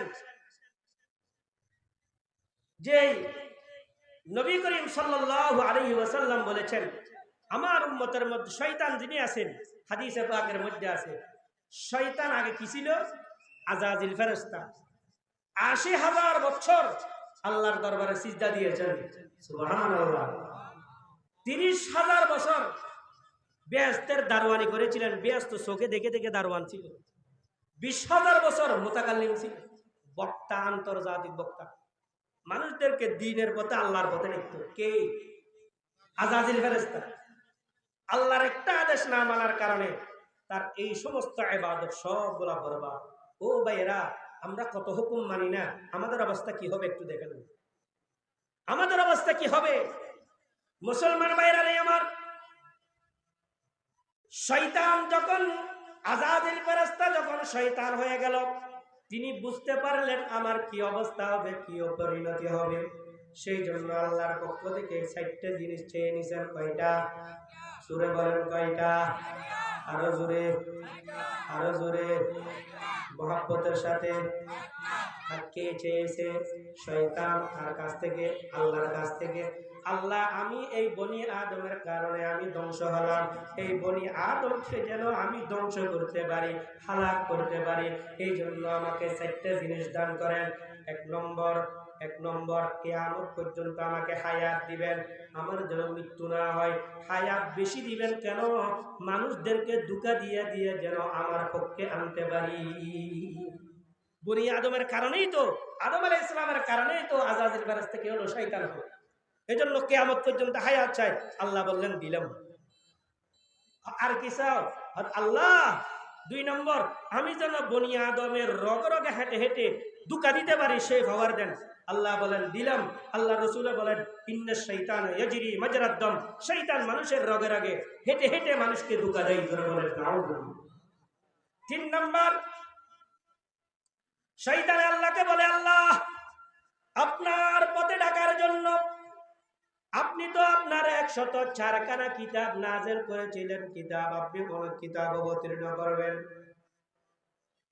আপনার পক্ষে ডাকার জন্য কিতাবের কথা বলবে। ছোট ছোট কিতাবগুলাকে সহিফা বলা হয়, বড় বড় 4টা কিতাব। 4টা কিতাবের মধ্যে একটা হলো কালামুল্লাহ, কোরআন মাজিদ। কালামুল্লাহ আল্লাহর কিতাবও আবার আল্লাহর কালামও। আপনার দিকে ডাকার জন্য তো কিতাব দিয়েছেন, একটু আমার দিকে ডাকার জন্য আমাকেও একটা কিছু দেন। আল্লাহ কথা দিলাম কি? সূরাতে আপনার আল্লাহ পাক কোরআনে বলেন ওয়াস্তাফজিস মানিস্তাতা মিনহুম বিসাউতিক। ও শয়তান, তোমার পক্ষে মানুষকে কণ্ঠের মাধ্যমে, গায়িকা নায়িকার মাধ্যমে তোমার পক্ষে মানুষকে দেখতে পারবা। জোরে বলেন নাউযুবিল্লাহ। সৌত থেকে উদ্দেশ্য, ইমাম বুখারী রাহমাতুল্লাহ আলাইহি বলেন ওহিয়া আল গানা, গান বাদ্যের মাধ্যমে মানুষকে শয়তানের পক্ষে ডাকে। আর ইসলামের পক্ষে কোরআনের মাধ্যমে, হাদিসের মাধ্যমে মসজিদের দিকে ডাকে। বলেন সুবহানাল্লাহ। কয়টা জিনিস পাইল? 3টা। 4 নম্বর, শয়তান আল্লাহর কাছে আরজ করে আল্লাহ কোরআনের মাধ্যমে, সহিফার মাধ্যমে, বড় বড় কিতাবের মাধ্যমে, হাদিসের মাধ্যমে মানুষগুলা তো আপনার পথে ডাকে, ঠিক আছে, তবে তারা মসজিদে গিয়ে ইবাদত করে, মসজিদে গিয়ে ইবাদত করে। তারা ইবাদতের একটা স্থান দিয়েছেন মসজিদ। আহাব্বুল বিলাদি ইলাল্লাহি মাসাজিদুহা ওয়া আবগাযুল বিলাদি ইলাল্লাহি আসওয়াকুহা। পৃথিবীর মধ্যে সবচেয়ে ভালো জায়গার নাম হলো মসজিদ, আর সবচেয়ে নিকৃষ্ট জায়গার নাম হলো বাজার। আল্লাহ আপনার পথে ডাকার জন্য মসজিদ দিয়েছেন, একটু আমার পথে মানুষগুলা আসবে, ডাকবে, আমি তো ডাকবো, ঠিক আছে, বসার জন্য একটা স্থান দেন। স্থানটা কোনটা? আল্লাহ বলছেন ওহিয়াল বাজার। বাজার ওয়া আবগাযুল বিলাদি ইলাল্লাহি আসওয়াকুহা। শয়তানের স্থান হলো বাজার। এই হাদিস শোনার পর সাহাবায়ে কেরাম বাজারে আর যাইতেন না, বই হয়ে যেতেন। আল্লাহর রাসূল বলছেন কিরে তোমরা বাজারে যাও না কেন? ইয়া রাসূলুল্লাহ আপনি গজবের স্থান বলছেন এই জন্য। তখন আল্লাহর রাসূল বললেন জরুরত সেরে যতটুকু সম্ভব হয় চলে আসো, তখন দেখবে যে তুমি গজব থেকে মাহরুম দেখবে। সুবহানাল্লাহ। এই 4টা জিনিস ছেয়ে নিছে কে? শয়তানে। 1 নম্বর কি? কিয়ামত পর্যন্ত হায়াত। 2 নম্বর শরীরের অঙ্গ প্রত্যঙ্গের রগে রগে, রক্তে রক্তে হাঁটতে পারে, এই ক্ষমতা দিয়েছে কে? শয়তানকে আল্লাহ। 3 নম্বর আপনার কণ্ঠের মাধ্যমে, গানের মাধ্যমে শয়তানের পক্ষ হয়। 4 নম্বর বাজারে গিয়া, গানের অনুষ্ঠানে গিয়ে যারা বসে, এগুলো সব নেককারের উম্মত হয় নাকি বদকারের উম্মত হয়? বদকার শয়তানের অনুসারী হয়। জোরে বলেন নাউযুবিল্লাহ। মুসলমান ভাইরা আমার, হাদিসে পাকের মধ্যে আছে আল্লাহর হাবিব বলেন ইয়াকুনু ফি উম্মাতিন ফি আখিরিজ জামান কিরাদাতাও ওয়া খানাজিরা। আল্লাহর হাবিব বলেছিলেন 1400 বছর আগে আমার উম্মতের মধ্যে শেষ জামানায় এমন কিছু উম্মত আসবে যাদেরকে আল্লাহ পাক রব্বুল আলামিন বানর বানাই দিবে। বানর, যাদেরকে আল্লাহ শুয়োর বানাই দিবে। শুয়োর, কিরাদাতুন মানে বানর, খানাজির খিনজিরের বহু বচন। খানাজির, খিনজির মানে শুয়োর। শুয়োর চিনেননি? বাঁদর চিনেননি? এগুলো দুনিয়াতেও বাস্তবে হয়ে গিয়েছে। ইন্টারনেটে সার্চ দিলে এগুলো সব পাবেন। 10 নভেম্বর 1995 ইংরেজিতে পাকিস্তানের এক পত্রিকাতে প্রকাশ হয়েছিল, যেই ব্রাজিলের একটা পত্রিকা প্রকাশ হয়েছিল 10 নভেম্বর 1975 ইংরেজিতে। আপনার প্রকাশ হয়েছে ব্রাজিলের মধ্যে একটা তারা গানের অনুষ্ঠান করেছে। 3 দিন পর্যন্ত গানের অনুষ্ঠান, বেহায়াপনা, অশ্লীলতা, গান, নাচ এগুলো চলেছিল। হওয়ার পর আল্লাহর পক্ষ থেকে আযাব আসছে। তারা প্রত্যেকজনকে, যারা গানের অনুষ্ঠান ছিল 732 জন, রিপোর্ট অনুযায়ী, পত্রিকার রিপোর্ট অনুযায়ী 732 জনকে আল্লাহ বানর বানিয়ে দিয়েছেন। জোরে বলেন নাউযুবিল্লাহ। 3 দিন বেঁচে ছিল দুনিয়াতে, এরপর তাদেরকে আল্লাহ মৃত্যু দান করেছেন। জোরে বলেন নাউযুবিল্লাহ। রাসূলের হাদিস বাস্তবায়ন হয়েছে। ইয়াকুনু ফি উম্মাতিন ফি আখিরিজ জামানে কিরাদাতান ওয়া খানাজিরা। রাসূলের কথাটা 1995 ইংরেজিতে হয়েছে। আজকে হবে না মনে হয়, নাকি হবে? আখিরি জামানা এখন আছে না নাই? এজন্য গান বাজনা এগুলো থেকে দূরে থাকবে। ওয়া খানাজির, আল্লাহ খিনজির বানিয়ে দিবে। ইন্টারনেটে আপনি এখন সার্চ দিয়ে দেখেন, এক মহিলার ঘটনা, রমজান মাসের ঘটনা। আপনার স্কুল থেকে আসলো, আম্মা, তার নিজের মা, কলিজার টুকরা মা, বসে বসে কোরআন তেলাওয়াত করতেছেন। কোরআন তেলাওয়াত করে, আর যখন মেয়ে স্কুল থেকে আসলো, বলল আমি টিভি দেখতেছি, আমি একটু নাটক দেখতেছি, আমি একটু সিনেমা দেখতেছি, ডিস্টার্ব হয়, আপনি কোরআন তেলাওয়াত করিয়েন না। মাকে বলে, মা বলে তুই যত কথা বলবি বল, আমি এই তেলাওয়াত বন্ধ করব না। সে একবার আসি বন্ধ করে, কোরআন শরীফ বন্ধ করে গিয়া আবার চালায়। আম্মা কোরআন শরীফ তেলাওয়াত করতে আছে, আবার বন্ধ করে। হঠাৎ করে মেয়ের রাগান্বিত হইয়া কোরআন শরীফটা হাতের মধ্যে নিয়ে যখন বাহিরের দিকে নিক্ষেপ করে দেয়, সাথে সাথে আল্লাহর পক্ষ থেকে আযাব আসার পর ওই মহিলার অর্ধেকটাই আপনার শুয়োরের মতো হয়ে গেল। নাউযুবিল্লাহ। এখন ছাঁচ দিয়ে দেখেন যে কোন মহিলা বানরের সুরত হয়ে গেল, সুরের সুরত হয়ে গেল। ইন্টারনেটে দেখান কিরাদাতান ওয়া খানাজিরা। কেন? সাহাবায়ে কেরামরা প্রশ্ন করলেন, ইয়া রাসূলুল্লাহ, আলাইসা ইয়াশহাদুনা আন লা ইলাহা ইল্লাল্লাহ ওয়া আন্না মুহাম্মাদান আবদুহু ওয়া রাসূলুহু ওয়া ইকামিস সালাতি ওয়া ইতাইজ যাকাতি ওয়াল হজ্জি ওয়া সাওমি রমাদান। আল্লাহর হাবিবকে সাহাবায়ে কেরামরা প্রশ্ন করলেন, ইয়া রাসূলুল্লাহ, ইয়া হাবিবাল্লাহ, তারা কি কালমা পড়ে নাই? কালমা পড়নে ওয়ালা তারা কি মুসলমান নয় না? তারা কি কালমা পড়ে নাই?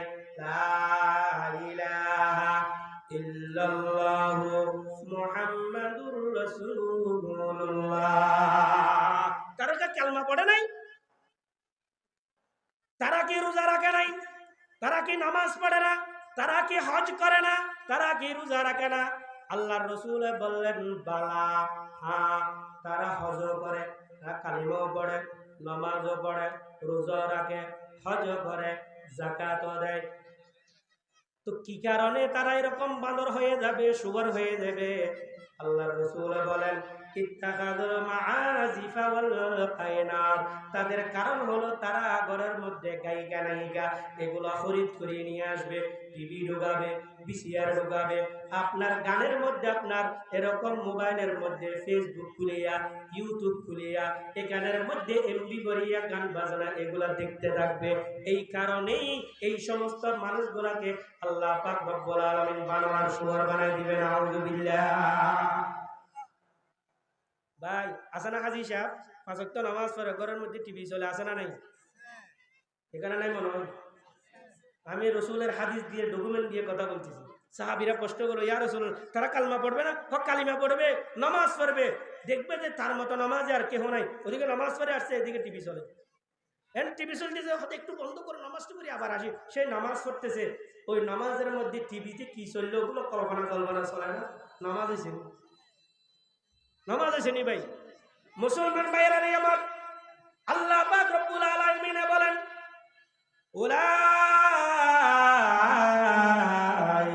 হুম, তারা যারা আছে সবাই, তাদের জন্য আল্লাহ পাক রব্বুল আলামিন অসহ্যনীয় শাস্তি জাহান্নামে তৈরি করে রেখেছেন। নাউযুবিল্লাহ। উলাইকা লাহুম আযাবুম মুহিন। তাদের প্রত্যেকের জন্য যারা গান বাজনা কিনে কিনে ক্রয় করে ঘরে নিয়ে আসবে, বাড়িতে নিয়ে আসবে, এরকম গান বাজনার বিভিন্ন গল্পের বই নিয়ে আসবে, তাদের জন্য লাহুম আযাবুম মুহিন, অসহ্যনীয় শাস্তি তাদের জন্য জাহান্নামে নির্ধারিত রয়েছে। নাউযুবিল্লাহ। মুসলমান ভাইরা আমার, বলেছিলাম কোরআনের কথা। এই কোরআন যেটা আছে, কোরআনের প্রতি যদি আমরা আকৃষ্ট হই, কোরআনকে যদি লালিত করি, কোরআনকে যদি আমরা লালন করি, কোরআন যদি আমরা অন্তরে রাখি, লাভ কি হবে? আপনি একটা হাফিজ কোরআন বানাইতে পারেন কিনা দেখেন। আপনার একটা সন্তানকে হাফিজ কোরআন বানান অথবা আলেম বানান। আল্লাহর হাবিবে বলেন কুন আলিমান আও মুতাআল্লিমান আও মুস্তামিআন আও মুহিব্বান লাম তাকুন খাবিসান ফাতাহলিক আও কামা ক্বালা আলাইহিস সালাতু ওয়াস সালাম। আল্লাহর নবী বলেন তুমি আলেম হও, যদি আলেম হইতে না পারো, আও মুতাআল্লিমান, আলেমের সামনে বসে বসে আলেমের ছাত্র হও, তাও যদি হইতে না পারো, আও মুস্তামিআন, অন্তত আলেমরা মাহফিলে আসলে বয়ান করলে, শুক্রবার জুমার দিন বয়ান করলে, দাওয়াতে তাবলীগের মধ্যে আসিয়া বয়ান করলে, ওইগুলা শোনো, শুনে শুনে আমল করো। এইটাও যদি তুমি করতে না পারো, আও মুহিব্বান, অন্তর দিয়ে মহব্বত করো, অন্তর দিয়ে মহব্বত করো, লাম তাকুন খামিসান, অথবা ওয়ালা তাকুন খামিসান, দুটো রাওয়ায়াত আছে, তুমি পঞ্চম পন্থা অবলম্বন করো না, যদি করো ফাতাহলিক, তুমি ধ্বংস হয়ে যাবে। জোরে বলেন নাউযুবিল্লাহ। আলেম হও, আলেমের ছাত্রগণ, আলেমের কথা শুনে শুনে আমল করো। 4 নম্বর, অন্তত অন্তর দিয়ে আলেমকে মহব্বত করো। এই 4টা কাজ ব্যতীত পঞ্চম রাস্তা যে অবলম্বন করবে তার স্থান জাহান্নাম ছাড়া কোনো গতি নেই। জোরে বলেন নাউযুবিল্লাহ। আমরা আলেম যারা হতে পারি নাই, ছাত্র হওয়ার সুযোগ আছে না নেই? আছে।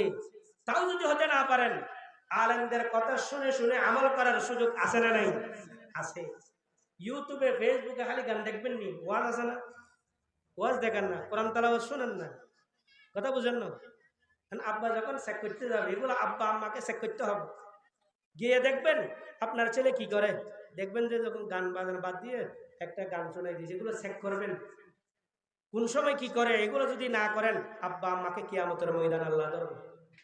এই নালিশ করবে যে ছেলেকে আব্বা আম্মা গাইড করবে না, ওই ছেলে কিয়ামতের ময়দানে আব্বার বিরুদ্ধে আম্মার বিরুদ্ধে একটা মামলা করে দিবে। মামলার ধরনটা কি আল্লাহ কোরআনে পাকে বলেন। কোরআনে পাকের মধ্যে আল্লাহ পাক রব্বুল আলামিন বলেছেন, ক্বালু রব্বানা ইন্না আতা'না সাদাতানা ওয়া কুবারা'না فأضلونا السبيل ربنا آتهم ضعفين والعنهم لعنا كبيرا। আল্লাহ কি কথা বললো এটা! আল্লাহ পাক বল দিচ্ছেন, সন্তানরা, আমাদের মেয়ে ছেলে যারা আছে, যাদেরকে আপনি কষ্ট করে খাওয়াচ্ছেন, এই ছেলেরাই আপনার বিরুদ্ধে মামলা করবে কিয়ামতের ময়দানে। কিরকম বলবে? আল্লাহ, আমি বাল্যকালে মাদ্রাসায় গিয়ে কোরআন শিখতে চেয়েছিলাম, নামাজটা কিভাবে পড়াটা শিখতে চেয়েছিলাম, আমার আব্বা সেটা আমাকে শিখায় নাই। কেজি স্কুলে পাঠাইছে, আপনার প্রাইমারিতে পাঠাইছে, এগুলা করে করে আমাকে নামাজ শিখায় নাই, কোরআন শিখায় নাই, দাওয়াতে তাবলীগের কাজে ব্যবহার করে নাই। আল্লাহ, আমার আব্বা আমাকে বাজারে যাওয়ার জন্য বলছে, বাজারে গেলাম, স্কুলে যাওয়ার জন্য বললো, স্কুলে গেলাম, আপনার গায়িকা নায়িকা অনুষ্ঠানে যাওয়ার জন্য আব্বা আম্মা টাকা দিয়ে আমাদেরকে উদ্বুদ্ধ করলো, ওখানেও গেলাম, আব্বার বাড়ি, নানার বাড়ি, খালার বাড়ি, দুনিয়ার সব কিছু দেখাইলো। আল্লাহ, আপনাকে কিভাবে পাইতে হয় এই রাস্তাটা আমার আব্বা আমাকে দেখায় নাই, আমার আব্বা আমার আম্মা গুলা দেখায় নাই। এই জন্য কিয়ামতের ময়দানে আল্লাহর আদালতের মধ্যে একটা নালিশ করবে, মামলা করবে, বলবে রব্বানা আতা'না সাদাতানা ওয়া কুবারা'না, আমরা আমার আব্বাকে অনুসরণ করলাম, আমার আম্মাকে অনুসরণ করলাম, আমার নেতাকে অনুসরণ করলাম, আমার নেতাকে অনুসরণ করলাম, এলাকার মধ্যে বড় ভাইকে অনুসরণ করলাম, তারা আমাদেরকে পথভ্রষ্টর দিকে নিয়ে গেল, গান বাজনার দিকে নিয়ে গেল, গায়িকা নায়িকার দিকে নিয়ে গেল, বিভিন্ন আপনার অনুষ্ঠানের দিকে নিয়ে গেল। আমাদেরকে তারা কখনো নামাজের দিকে ডাকে নাই, কোরআনের পথে ডাকে নাই, তাসবিহ তাহলিলের পথে ডাকে নাই, রোজার দিকে ডাকে নাই, ওগুলা করার জন্য উদ্বুদ্ধ করা নাই। ফাআদাল্লুনা সাবিলা, আমাদেরকে পথভ্রষ্ট গুমরাহির রাস্তার দিকে নিয়ে গেল। আল্লাহ, আমি মেয়ে বেপরদা হলাম আমার আম্মার কারণে, আমার আব্বার কারণে। ছেলেরা বলবে আল্লাহ আমি বেনামাজি হলাম আমার আব্বার কারণে, আমার আম্মার কারণে। আমি সারাদিন গান দেখলাম, বাজনা দেখলাম, আমার আব্বা নিষেধ করে নাই। আমি নামাজ পড়ি নাই যে আমার আব্বা ডাকও দেয় নাই। আমি নামাজ কেন পড়লাম না, কোনোদিন আমার খানা বন্ধ করে নাই। আমি কোরআন তেলাওয়াত করতে জানি না, কেন শিখি নাই, এটার জন্য উদ্বুদ্ধ করে নাই। আল্লাহ, নামাজের জন্য, কোরআনের জন্য, তাসবিহ তাহলিলের জন্য আপনি যদি আমাকে শাস্তি দেন, আমাকে দেওয়ার আগে আগে আমার আব্বারে দেন, আগে আমার আম্মারে দেন, আগে আমার নেতারে দেন, আগে আমার বড় ভাইয়ের দেন, আগে আমাদের সমাজের সর্দারকে দেন। রব্বানা আতিহিম জিলফাইনে ওয়ালআনহুম লা'নান কাবীরা। আল্লাহ, নামাজের জন্য আমাকে একটা শাস্তি দিলে, কোরআন তেলাওয়াতের জন্য একটা শাস্তি দিলে, আমার আব্বারে ডবল ডবল দিবেন, আম্মারে ডবল ডবল, বড় ভাইরে ডবল ডবল। জিলফাইনে, জিলফুন মানে ওয়াহিদ এক, আর জিলফাইনে মানে ডবল। কে বলবে? এটা কোরআনের আয়াত, না হলে হানকারি মিলাই দিব, হুজুরদের জিজ্ঞাসা করেন। জিলফাইন, এই আপনাদের মতো ছেলেরাই কিয়ামতের মাঠে বলবেন, আমার কথা নয়। আল্লাহ কিভাবে বললেন এটা কোরআনে বলে দিয়েছেন। জিলফাইনে, আল্লাহ আমার আম্মাকে ডবল শাস্তি দেন, আমার আব্বাকে ডবল শাস্তি দেন, আমার আফাকে ডবল শাস্তি দেন, আমার বড় ভাইকে ডবল শাস্তি দেন। সেই আমাকে নামাজের কথা বলে না কেন? সেই দুনিয়ার সমস্ত কথা বলেছে, সব করলাম। আমাকে নামাজের প্রতি ডাকলে, কোরআনের প্রতি ডাকলে, ইসলামের পথে ডাকলে আমি অবশ্যই এগুলা করতাম। এই জন্য আমার এই কাজ না করার প্রতি উদ্বুদ্ধ করেছেন ভাই, আব্বা, আম্মা, তাদেরকে ডবল ডবল দেন, আমার সিঙ্গেল দেন। সূরা বলেন নাউযুবিল্লাহ। কে বলবে? ছেলে ছেলে, মেয়েরা বলবে, যাদের জন্য আপনি এত কষ্ট করতেছেন তারাই মামলা করবে। রব্বানা আতিহিম জিলফাইনে ওয়ালআনহুম লা'নান কাবীরা। লানত মানে গজব ঠাড়া, লানান কাবীরা, কাবীর মানে বড়।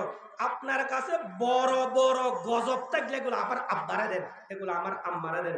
সূরা বলেন নাউযুবিল্লাহ। আমার বানানো কথা, কোরআনের কথা, আয়াতের কথা। ওয়ালআনহুম লা'নান কাবীরা। আল্লাহ, আমার আব্বাকে, আমার দাদাকে, নানাকে, এরা তো আমাকে সিপ খাওয়াইছে, খাওয়াই খাওয়াই গানের প্রতি উদ্বুদ্ধ করাইছে। বাবা চলো মেলাতে গেলে উসিবি দেখি, এই বয়সে না করলে কখন করিবে। কইছে নি মুরব্বী, মুরব্বী কইছে নি, কি কইছে? চলো বাবা তুমিও যাও আমিও যাই, গান বাজনা দেখে দেখে। এগুলা করছে যে ওই নাতি, ওই ফতি আপনার বিরুদ্ধে মামলা করে দিবে। জোরে বলেন নাউযুবিল্লাহ। বললাম কেন? আপনি বাঁচার জন্য। ও আনফুসাকুম ওয়া আহলিকুম নার, নিজে বাঁচো, নিজের পরিবারকে জাহান্নাম থেকে বাঁচানোর জন্য বললাম।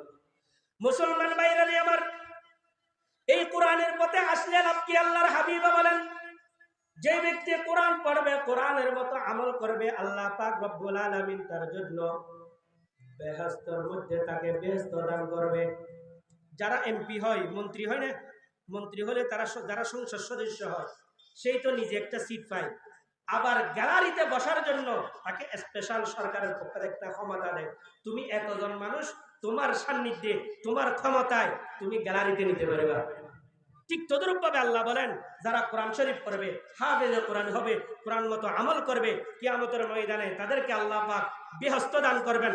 আবার স্পেশাল একটা ক্ষমতা দিবেন, যেন 10 জন মানুষকে সুপারিশ করে জান্নাতের গ্যালারিতে বসাইতে পারে। জোরে বলেন সুবহানাল্লাহ। قال النبي صلى الله عليه وسلم من قرأ القرآن فاستظهره فأحل حلاله وحرم حرامه أدخله الله الجنة وشفعه في عشرة من أهل بيته كلهم قد وجابت له النار আল্লাহর নবী বিশ্বনবী মুহাম্মদুর রাসূলুল্লাহ সাল্লাল্লাহু আলাইহি ওয়াসাল্লাম বলেন উম্মতের নরনারী যারা কোরআন পড়বে কোরআন মতো আমল করবে কোরআনের মতো নিজের ব্যক্তিগত জীবন নিজের পারিবারিক জীবন নিজের সামাজিক জীবন নিজের অর্থনৈতিক জীবন নিজের আন্তর্জাতিক জীবনগুলা পরিচালনা করবে আল্লাহ পাক রব্বুল আলামিনের হাবিব বলেন তার জন্য জান্নাত নির্ধারিত জোরে বলেন সুবহানাল্লাহ ফাআহাল্লা হালালাহু কোরআনের হালালকে হালাল মানবে ওয়া হারামা হারামাহু কোরআনের মধ্যে গান বাদ্যকে হারাম বলেছেন এইগুলা হারাম মানিয়ে চলবে যত কিছু হালাল বলেছেন হালাল মানিয়ে চলবে যত কিছু হালাল হারাম বলেছেন সুদের ব্যবসা করা হারাম আপনার গায়িকা নায়িকার গান দেখা হারাম আপনার এরকম অসৎ ব্যবসা করা ডুপ্লিকেট করা বানোয়াটি করা পাটফারি করা মিথ্যাঘাতী করা এগুলো সব হারাম হারামকে হারাম মানিয়া নিজের জীবনকে পরিচালনা করবে ওয়া হারামা হারামাহু আদখালাহুল্লাহুল জান্নাহ ওই কোরআনের আমলে কোরআনে তাকে জান্নাতে প্রবেশ করাবেন সুবহানাল্লাহ ওয়া শাফাআহু ফি আশারাতিন মিন আহলি বাইতিহি নিজের পরিবার থেকে 10 জন মানুষকে জান্নাতে ঢুকানোর জন্য প্রদর্শনী করানোর জন্য আল্লাহ পাক রব্বুল আলামিন তাকে স্পেশাল ক্ষমতা দিবেন وشفعه في عشرة من أهل بيته كلهم قد وجبت له النار যাদের ব্যাপারে প্রত্যেকের ব্যাপারে জাহান্নামে যাওয়াটা ওয়াজিব হয়ে গেল সাব্যস্ত হয়ে গেল এর গতি জাহান্নাম ছাড়া কোনো উপায় নাই ওইরকম 10 জন ব্যক্তিকে সুপারিশ করিয়া জান্নাতে ঢোকানোর ব্যবস্থা করবে সুবহানাল্লাহ जिसे शख्स ने कुरान को सीना में बसाया जिस शख्स ने कुरान को सीना में बसाया फिरदौस मुअल्ला में मौका अपना बनाया 10 अहल जहन्नम की सुपारिश वो करेगा फिरदौस में करवा उन्हें साथ चलेगा ऐ मोमिन कर तेरे वो कुरान की बाती ऐ मोमिन कर तेरे वो कुरान की बाती कुरान में भी है बिशफा और दवा भी कुरान में भी है बिशफा और दवा भी जिस शख्स की औलाद हुई हाफिज कुरान महशर में मिलेगा उसे एक ताज दरख्शान जोरे बोलें আল্লাহু আকবার কি বলছে কবি যে এক ব্যক্তি কোরআন হাফজ করলো কোরআন মুখস্থ করলো কোরআন মতো জীবন যাপন করলো সে ব্যস্ত যাবে 10 জন মানুষকে নিয়ে ব্যস্ত যাবে সুবহানাল্লাহ এরপর এজন্য কবি বলেন কোরআনের কথাই বলতে থাকো কোরআনের কথাই বলতে থাকো কোরআনের কথাই বলো কেন কোরআনের কথা বললেই ওয়াজিলাত কুলুবুহুম এবং কোরআনের কথা বললেই নিজের অন্তর প্রকল্পিত হয় আল্লাহর ভয় আসে কোরআনে আমল করলে ঈমান তাজা হয় সুবহানাল্লাহ মুসলমান ভাইরা আমার হাদিসে পাকের মধ্যে আছে যে ব্যক্তির যার ছেলে বা যার মেয়ে হাফেজ হলো বা হাফেজা হলো কিয়ামতের ময়দানে শত সহস্র কোটি মানুষের সামনে ওই হাফেজে কোরআনকে স্বর্ণের তাজ পরিধান করা হবে সুবহানাল্লাহ ও স্বর্ণের তাজের আলোটা কেমন হবে ওযুহু কাজুই শামস আলোটা হবে যে সূর্যের আলো মতো জোরে বলেন না সুবহানাল্লাহ সূর্য উঠিয়ে সারা পৃথিবীকে আলোকিত করছে কি করে নাই আচ্ছা আসুন সূর্যটা যদি কারো ঘরে চলে আসে অবস্থাটা কি হবে কথা বুঝেন নাই সূর্যটা সারা পৃথিবীকে আলোকিত করলো এখন এই সূর্যটা আপনি ঘরে চলে আসলে ঘরের অবস্থা কি হবে ঘর থেকে আলো বাইরে হবে না ঠিক তদ্রুপ ভাবে হাফেজ কোরআন, কোরআনটা যখন হেফজ করে সিনা নিয়ে আসলো, কিয়ামতের ময়দানে স্বর্ণের তাজ পরাই দিবে। এই স্বর্ণের তাজ থেকে এমন ভাবে আলো বাইর হবে যেন সূর্যের আলোর কেউ ফিল করে দিবে। জোরে বলেন সুবহানাল্লাহ। এরপর হাফেজ কোরআনকে আল্লাহ ডাকবে, আলেমকে ডাকবে। আল্লাহ ডাকার পর বলবে ইকরা, তুমি পড়ো। ওয়ারাত্তিল কামা কুনতা তুরাত্তিলু ফিদ দুনিয়া, এরকম ভাবে তুমি দুনিয়ার মধ্যে কোরআন পড়েছিলা, হাদিস পড়েছিলা। তোর দিলের সাথে শুদ্ধ বিশুদ্ধের সাথে কোরআন তেলাওয়াত করো। কোরআন তেলাওয়াত তিনটা পদ্ধতি, অশুদ্ধ, শুদ্ধ, বিশুদ্ধ। বলেন কয়টা? কি কি? অশুদ্ধ, আরেকটা শুদ্ধ, আরেকটা হলো বিশুদ্ধ। অশুদ্ধ তেলাওয়াত করলে ক্ষতি কি? এই কোরআন আপনার জন্য লানত করে। জোরে বলেন নাউজুবিল্লাহ। কোরআন শরীফ অশুদ্ধ করলে, উচ্চারণ ঠিকমতো না করলে, শুদ্ধ তেলাওয়াত কাকে বলা হয়? হরফকে সহিভাবে সঠিক স্থান থেকে স্পষ্ট উচ্চারণ করাকে বলা হয় তারতিল। তারতিলের সাথে কোরআন পড়ানোর জন্য বলছে। তারতিলের সাথে কোরআন পড়ালে এটা শুদ্ধ। আরেকটা বিশুদ্ধ মানে কোরআন শরীফ বুঝে বুঝে পড়া। কোরআন শরীফ বুঝে বুঝে পড়লে এক হরফে 70 নেকি দান করা হয়। সুবহানাল্লাহ। আর কোরআন শরীফের আপনি শুদ্ধ মানে সহি উচ্চারণ করে পড়তে পারেন, অর্থ জানেন না, আছেন না আপনারা? জানেন না, লাভ কি? এক অক্ষরে 10 নেকি লাভ করা হবে। সুবহানাল্লাহ। নবী করিম সাল্লাল্লাহু আলাইহি ওয়াসাল্লাম বলেন, মান ক্বারা হারফান মিন কিতাবিল্লাহি তাআলা ফালাহু হাসানাতুন ওয়াল হাসানাতু বিআশরি আমসালিহা। আল্লাহর নবী বলেন, আমার উম্মতের নরনারী কেউ যদি একটা কোরআনের অক্ষর পড়ে, অক্ষর পড়লে, একটা হরফ পড়লে, একটা বর্ণ পড়লে, তার আমল নামার মধ্যে 10টা নেকি লেখা হয়। সুবহানাল্লাহ। আল্লাহর নবী বলেন, লা আকুলু আলিফ লাম মিম হারফুন, আমি এই কথা বলি না আলিফ লাম মিম তিনটা মিলিয়ে একটা শব্দ, এটা আমি বলি না। এই তিনটা মিলিয়ে একটা বর্ণ, এটা আমি বলি না। তিনটা মিলিয়ে একটা হরফ, আমি কথা বলি না। বল আলিফুন হরফুন ওয়া লামুন হরফুন ওয়া মিমুন হরফুন, বরঞ্চ আলিফ একটা অক্ষর, লাম একটা অক্ষর, মিম একটা অক্ষর। আলিফ লাম মিম আমার মুখে মুখে পড়েন আলিফ লাম মিম। এই তিনটা অক্ষর পড়ার কারণে প্রত্যেকের আমল নামার মধ্যে 30টা নেকি লেখা হলো। সুবহানাল্লাহ। কয়টা নেকি? আলিফ লাম মিমের অর্থ পৃথিবীর মধ্যে কেউ জানে না। এগুলো পৃথিবীতে কেউ, কোনো মুফাসসির, কোনো মুহাক্কিক, কোনো মুদাক্কিক কেউ জানে না। একমাত্র কে জানে? আল্লাহ জানে। দেখবেন আপনাদের সমাজে টুপি পরে, পাগড়ি পরে, জুব্বা পরে, দাড়িওয়ালা ইসলামিক স্কলার কতগুলো আসবে, তারা বলবে কি জানেন? কোরআন শরীফ বুঝিয়া না পড়লে, অর্থ বুঝিয়া না পড়লে এক নেকিও হবে না। সূরা বলেন নাউজুবিল্লাহ। এগুলো কি? ইসলামী স্কলার, বড় বড় দার্শনিক, এরা আসি বলবে কোরআন শরীফ না বুঝি বললে সওয়াব হয় না, বুঝি বললে সওয়াব হয়। তখন আপনি এদেরকে প্রশ্ন করবেন, হুজুর স্কলার সাহেবকে জিজ্ঞাসা করবেন, বলেন তো দেখি আলিফ লাম মিম এটার অর্থ কি? ইয়াসিন এটার অর্থ কি? কাফ হা ইয়া আইন সাদ এগুলোর অর্থ কি? নুন সাদ এগুলোর অর্থ কি? বলেন। দেখবে পারবেন? পারবে কোত্থেকে? যিনি বলনেওয়ালা তিনিই বলেন নাই। এগুলো সব ফাসওয়ার্ড, এগুলো সব পাসওয়ার্ড। মোবাইলের মধ্যে পাসওয়ার্ড আছে না নেই? যে পাসওয়ার্ড দেয় সেই জানে, আর কেউ জানে না। পাসওয়ার্ড দেয় কেন? তোমার ভিতরে কি রহস্য আছে এগুলো যেন তোমার পরিবারের কেউ না জানে, এই জন্য পাসওয়ার্ড দিয়ে রাখে। কারো হাতে যদি আমার মোবাইল যায়, আমার কিছু গোপন তথ্য আছে, যেন এই তথ্যগুলো কেউ দেখতে না পারে, এই জন্যই তো। ঠিক তদরূপ ভাবে কোরআন শরীফের এমন কিছু রুমুজ আছে, এমন কিছু রুমুজ আছে, ওগুলো যেন কেউ বুঝতে না পারে। আল্লাহ পাক রব্বুল আলামিন সূরার শুরুতে কিছু কিছু সূরার শুরুতে পাসওয়ার্ড দিয়ে দিলেন আলিফ লাম মিম, অর্থ কেউ জানে না।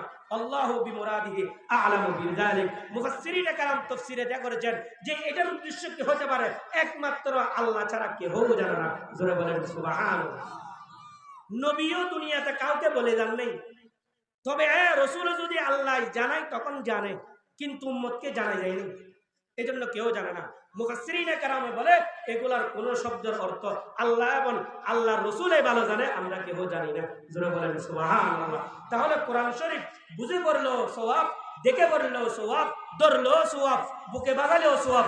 জোরে বলেন সুবহানাল্লাহ। মুসলমান ভাইরা আমার, বিশুদ্ধ তেলাওয়াত করলে অনেক ফজিলত।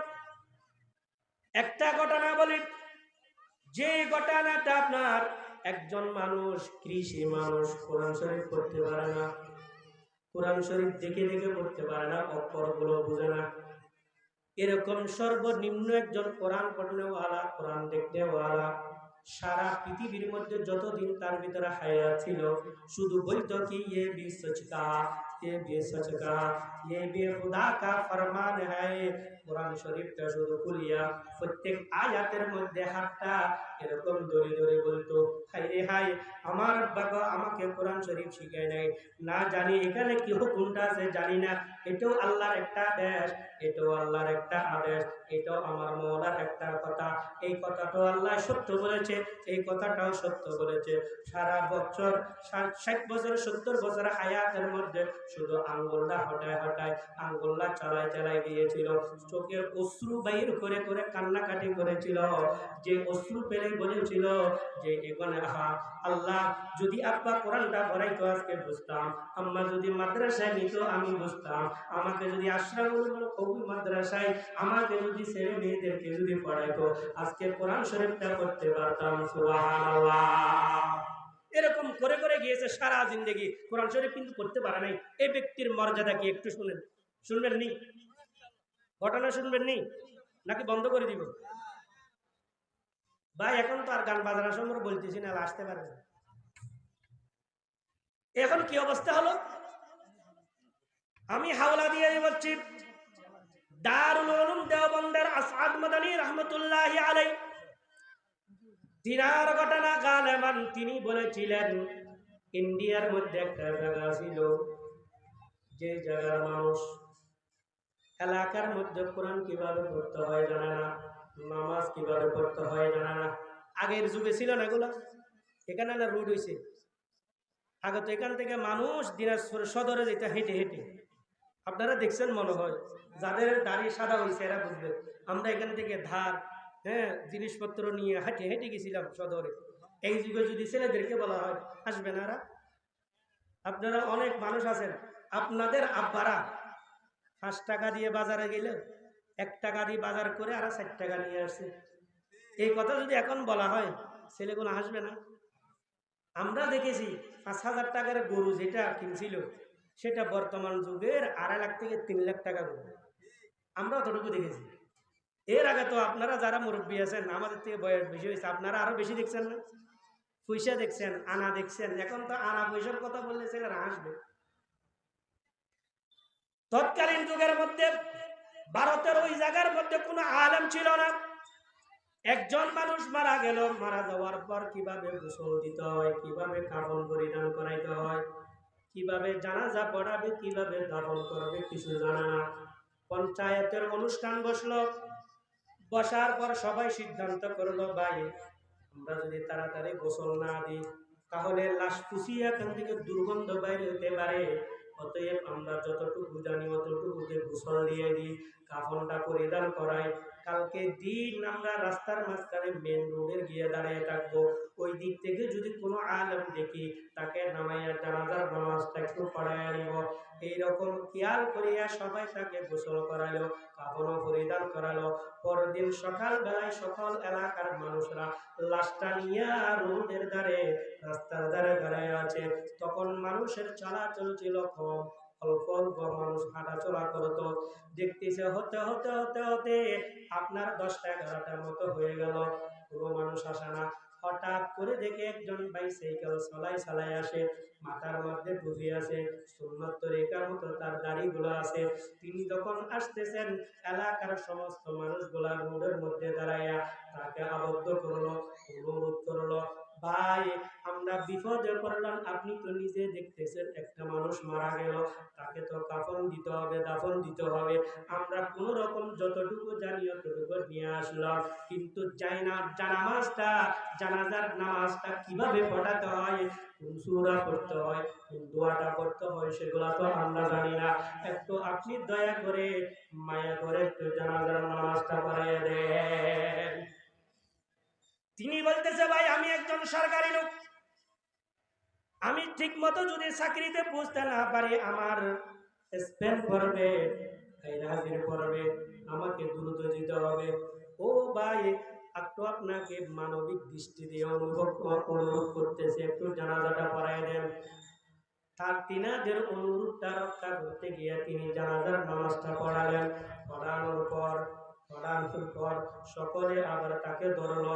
ধরার পর বলে, ও ভাই খবরটা তো আমরা এমনি করলাম, কিভাবে কবর করতে হয় সেটা তো জানি না, দাফনটা কিভাবে করবো সেটা তো জানি না, কিন্তু যেরকম আমরা জানি ওরকম করলাম, একটু কোন দোয়াটা পড়িয়া দাফন দিতে হয় সেটাও তো জানি না, একটু আসেন দাফনটা একটু ব্যবস্থা করেন।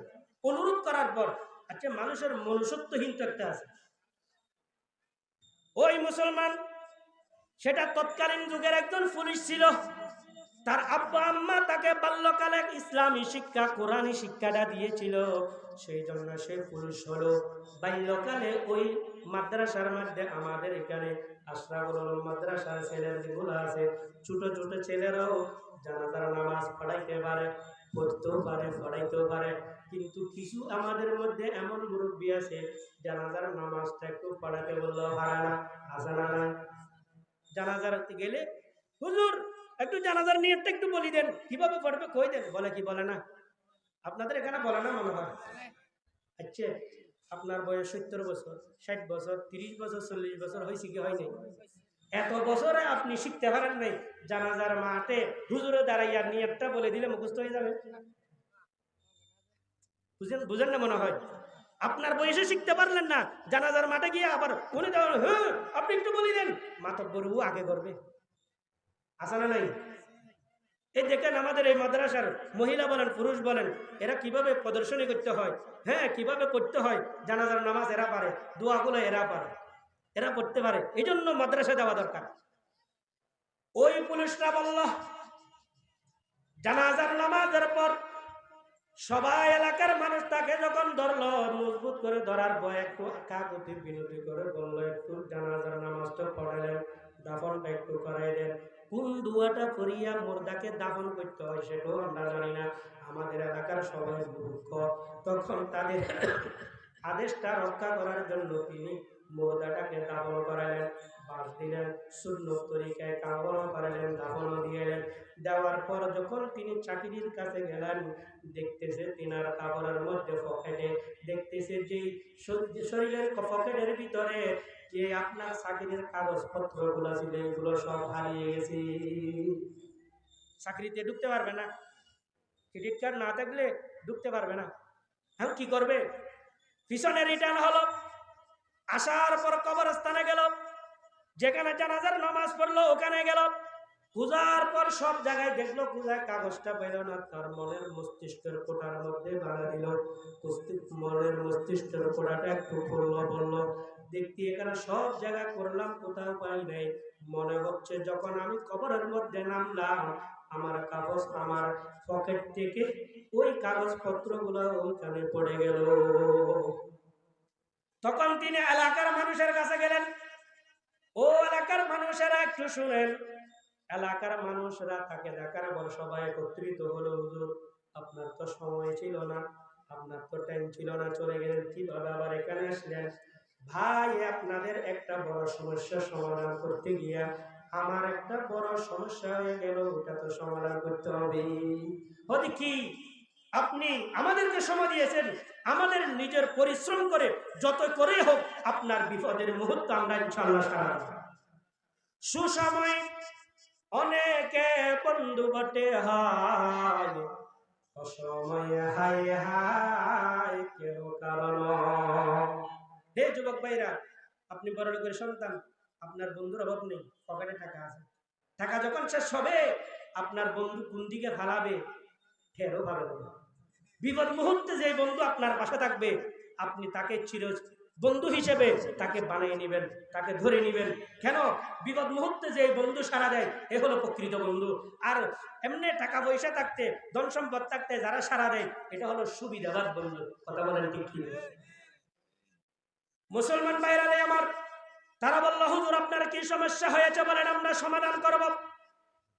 তিনি বলেন, আমার কাগজপত্রগুলো হারিয়ে গেল, আমার ব্রেনের মস্তিষ্কের কোথায় আপনার এই জিনিসটা বলতেছে যে আমার কাগজপত্রগুলো কবরের মধ্যে রয়ে গেল, তোমরা সকলে আসো আমরা একটু কবরটা খুঁড়িয়ে দেখি।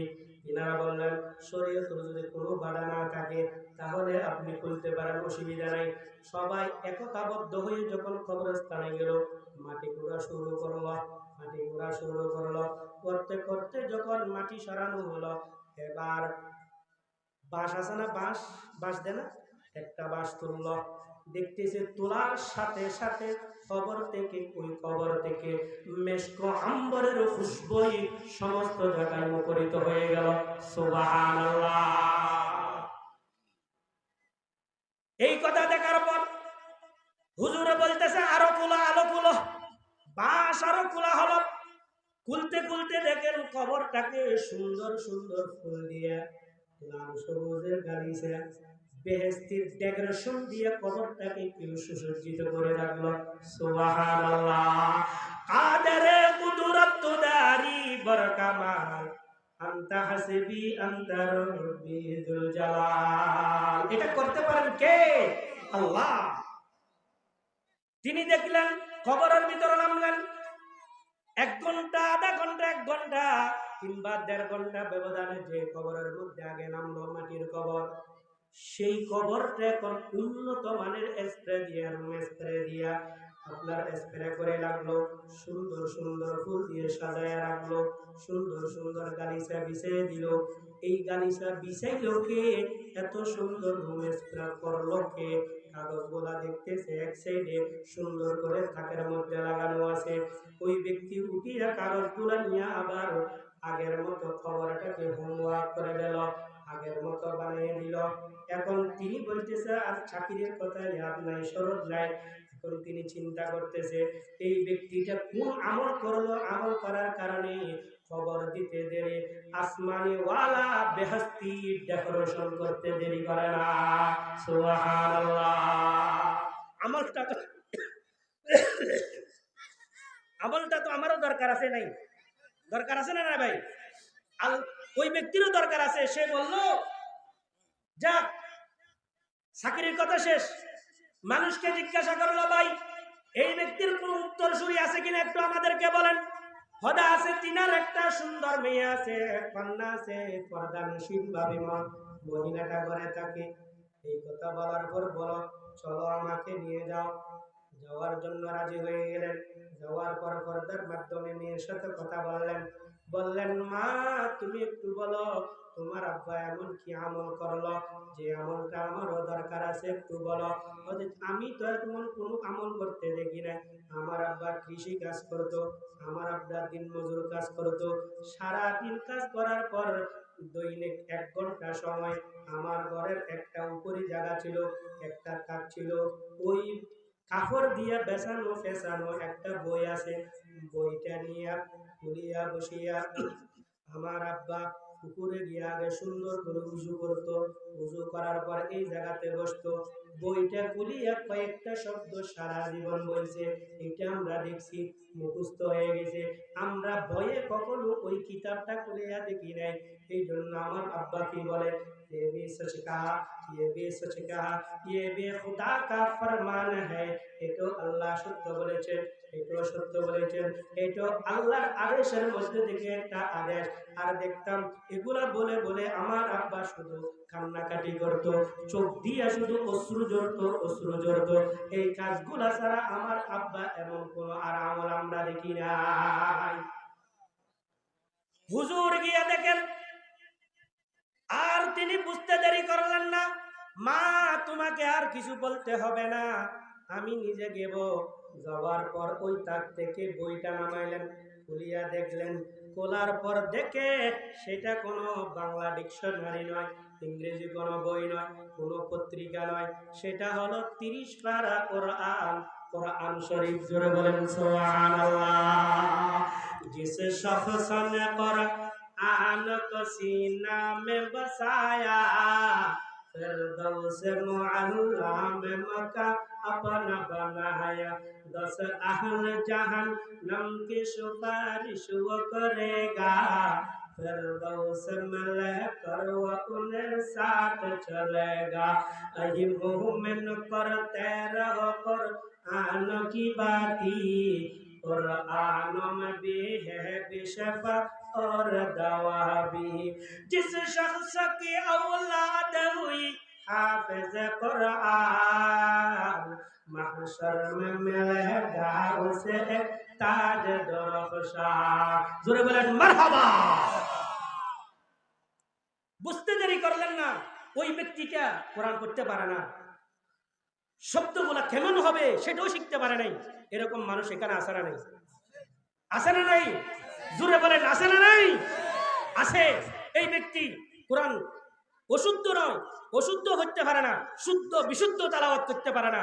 নিম্ন শ্রেণীর একজন মানুষ কোরআনকে মহব্বত করত, ভালোবাসত, শুধুমাত্র আপনার চোখ দিয়া হাত হাঁটায় হাতের আঙ্গুল ছলায় ছলায় আয়াতের উপর যেত, আল্লাহকে বলতো আল্লাহ আমার আম্মা আমার আব্বা কোরআন শিখাই নাই, আল্লাহ যদি শিখাইতো এটা বুঝতাম, এটা পড়তাম, মজাটা একটু নিতাম, আল্লাহ করি নাই। শুধু মহব্বতে আঙ্গুল ছলায় ছলায় দেওয়ার পর এই ব্যক্তি যখন দুনিয়া থেকে চলে গেল, কবর দেওয়ার দেরি, কবরতে শোয়াইতে দেরি, রাখতে দেরি, আল্লাহ পাক আসমানিওয়ালা খুদা আরশওয়ালা খুদা তার কবরকে বেহেশতের বাগান বানাইতে দেরি করেন নাই। সুবহানাল্লাহ।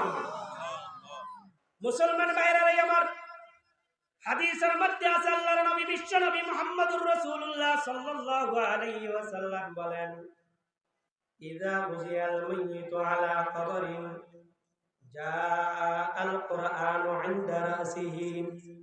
আল্লাহর হাবিব বলেন, মুর্দাকে যখন কবরের মধ্যে রাখা হয়, পুরুষ হোক মহিলা হোক, মুনকার নকিরের সওয়ালের জবাব দেওয়ার পর, উত্তর দেওয়ার পর তার মাথার পাশে দিয়া একটা স্বেচ্ছাসেবক দলের মধ্য থেকে, একটা চিরবালক দলের মধ্য থেকে একজন, হুরে কেমানের পক্ষ থেকে একজন 12 থেকে 13 বছর বয়সী চন্দ্র সূর্যের মতো সুন্দর এমন একটা যুবক মাথার দিক দিয়ে আসিয়া বসে থাকবে। জিজ্ঞাসা করবে, মুর্দা জিজ্ঞাসা করবে, ভাই আপনাকে তো চিনলাম না, আমার কলেজার টুকরা সন্তানের মতো লাগে না, আমার কলেজার টুকরা স্ত্রীর মতো লাগে না, আমার কলেজার টুকরা মেয়ের মতো তো লাগে না, তুমি কে, তোমার একটু পরিচয় দাও। ভাই জুলুম করেন, অত্যাচার করেন, করিয়া ধন সম্পদ উপার্জন করেন কার জন্য? বিবির জন্য না, ছেলে সন্তানের জন্য না। আপনি জানেন আপনার সম্পদ কিভাবে আপনি অর্জন করেছেন, কোন পদ্ধতি অবলম্বন করে, কার উপর জুলুম করে অর্জন করেছেন সেটা আপনি জানেন, কিন্তু কার জন্য? ছেলে মেয়েদের আরামের জন্যই তো। মুসলমান ভাইরা আমার একটু চিন্তা করেন, আজকে গিয়ে নিজের স্ত্রীকে জিজ্ঞাসা করবেন, অথবা নিজে নিজে একটু গভীর চিন্তা করবেন, গভীর মনোযোগ দিয়ে শোনেন, গভীরভাবে চিন্তা করবেন। স্ত্রীকে গিয়ে একটু বলেন, ও আমার প্রিয়তমা, তুমি একটু বলো, তোমার যত কিছু লাগে সব কিছু আমি ব্যবস্থা করি, ঘর বানাই তোমার জন্য, তুমি থাকার জন্য, ঈদের সময় যত কিছু লাগে, তোমার আব্বা আম্মার জন্য যা লাগে, যখন যা লাগে সব আমি ব্যবস্থা করি, একটু আমাকে ওয়াদা দাও, এত কিছু জীবনের জন্য সব কিছু তোমার জন্য উৎসর্গ করলাম, একটু বলো না, আমি যদি কবরের মধ্যে যাই 5টা মিনিট, কবরের মধ্যে তুমি আমার সাথে থাকবে কিনা, একটু ওয়াদা দাও না। দিবেনি? কি বলবে? খবর দিয়ে আসবে যে একদিন দুদিন আজ লাগবে, আর পরে খবরও তো নিবে না, আছে না? আপনার আব্বা যারা মুরব্বী হয়েছেন, আপনাদের আব্বা আম্মা ছিল তো, আপনি কতটুকু খবর নিতেছেন একটু দেখেন না। কোন অবস্থায় আছে, খবরটা থল পড়ে গেল, নিচু হয়ে গেল, গর্ত হয়ে গেল, খবরটা একটু সুসজ্জিত করবে, সংস্কার করবে, এই কাজও তো অনেক ছেলেরা করে না। আব্বার খবরের ফাঁসেও যায় না, এরকম যুবক আছে না? নেই? ছেলেকে জিজ্ঞাসা করেন, ও আমার ছেলে কলিজার টুকরা, তোমাকে মেম্বার বানাইলাম, চেয়ারম্যান বানাইলাম, এমপি মন্ত্রী বানাইলাম, বানানোর যত উপযুক্ত দরকার সব কিছু খরচ করে তোমাকে বানাইলাম। বাবা একটু বলো না, আমার কবরে গিয়ে 2টা মিনিট টেকবে। ছেলে যাবে নি? যাবে? স্ত্রী যাবে? তো কেউ যে বিপদ মুহূর্ত, সবচেয়ে বিপদ মুহূর্ত হলো কবর। এই কবরে আপনাকে একা থাকতে হবে। ওই কবরে কে যাবে?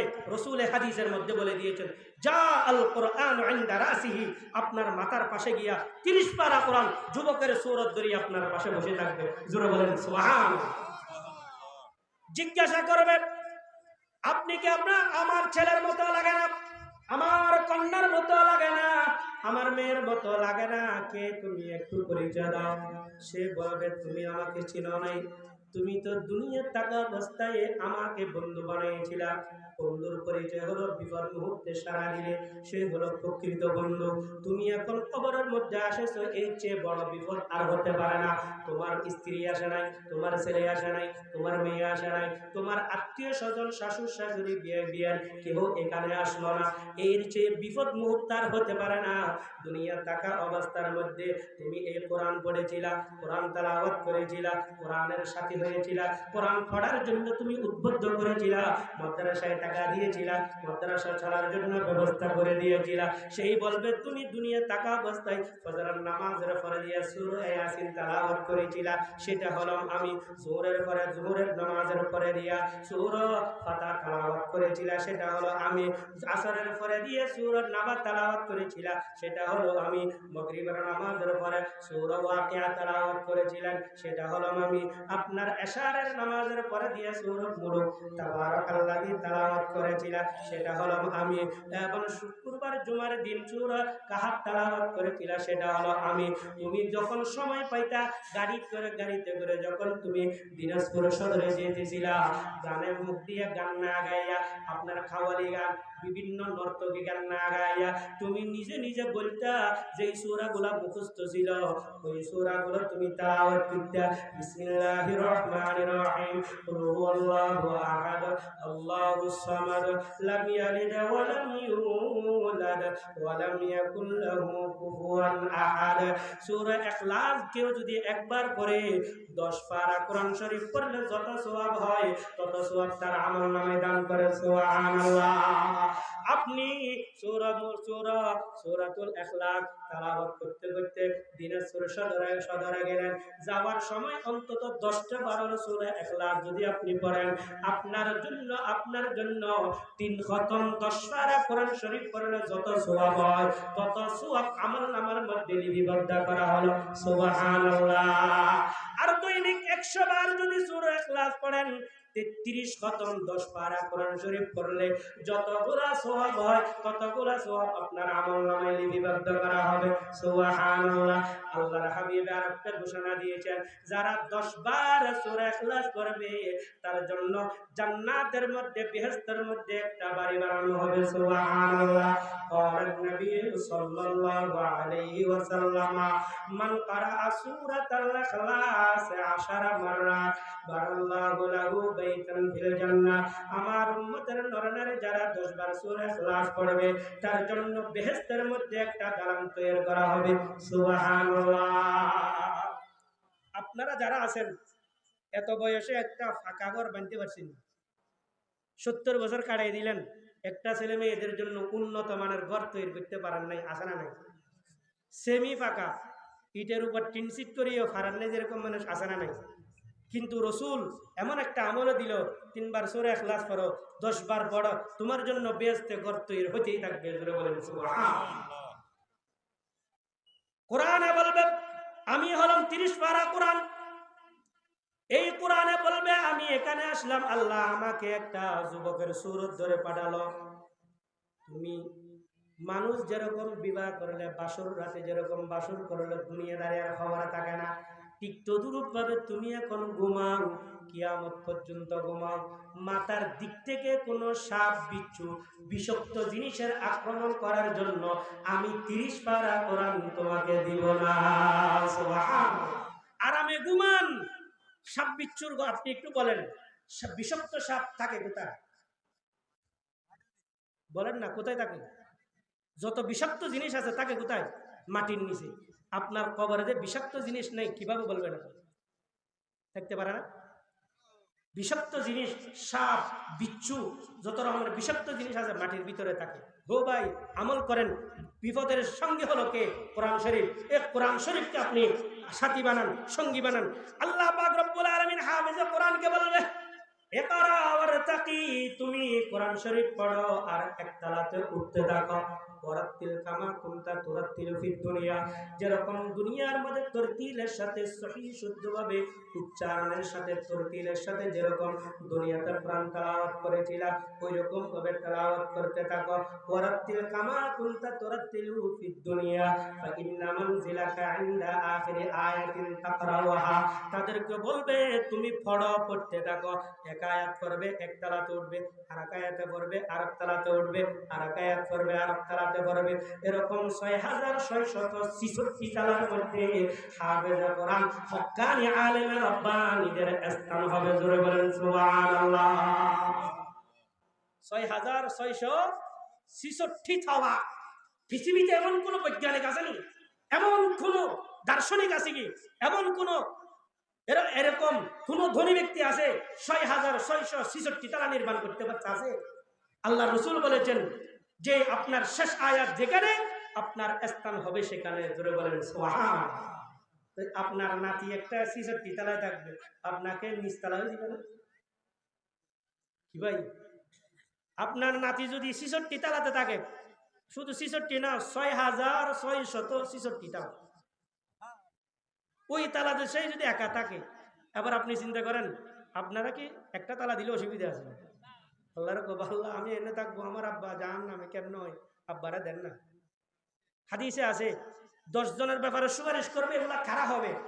যারা বাল্যকালে কোরআন পড়ার জন্য সহযোগিতা করেছিল, মাদ্রাসা থেকে পলায়ন করে ছাত্র চলে গেছে, আপনারা দেখছেন বিলের মাঝে ধরে নিয়ে এখানে আসি আপনার সাদে হুজুরকে দিয়ে দিলেন, হুজুর ধরেন এটাকে করে কোরআন শরীফ পড়ান, এটা আমার ব্যস্ত দিব।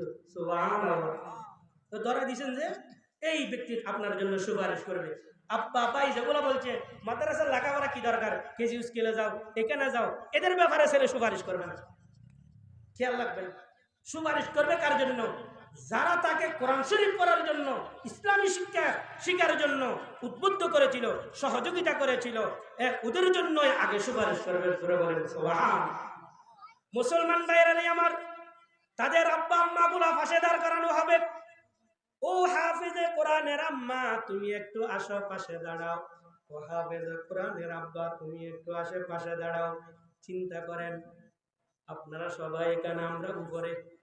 একটা কথা, অল্প মানুষ, শত সহস্র কোটি মানুষ থাকবে, সেখানের মধ্যে আব্বা আম্মাকে দাঁড় করানো হবে, সেখানের মধ্যে হাফেজে কোরআন থাকবে, তাদেরকে এত সুন্দর মর্যাদা দেওয়া হবে, সুবহানাল্লাহ।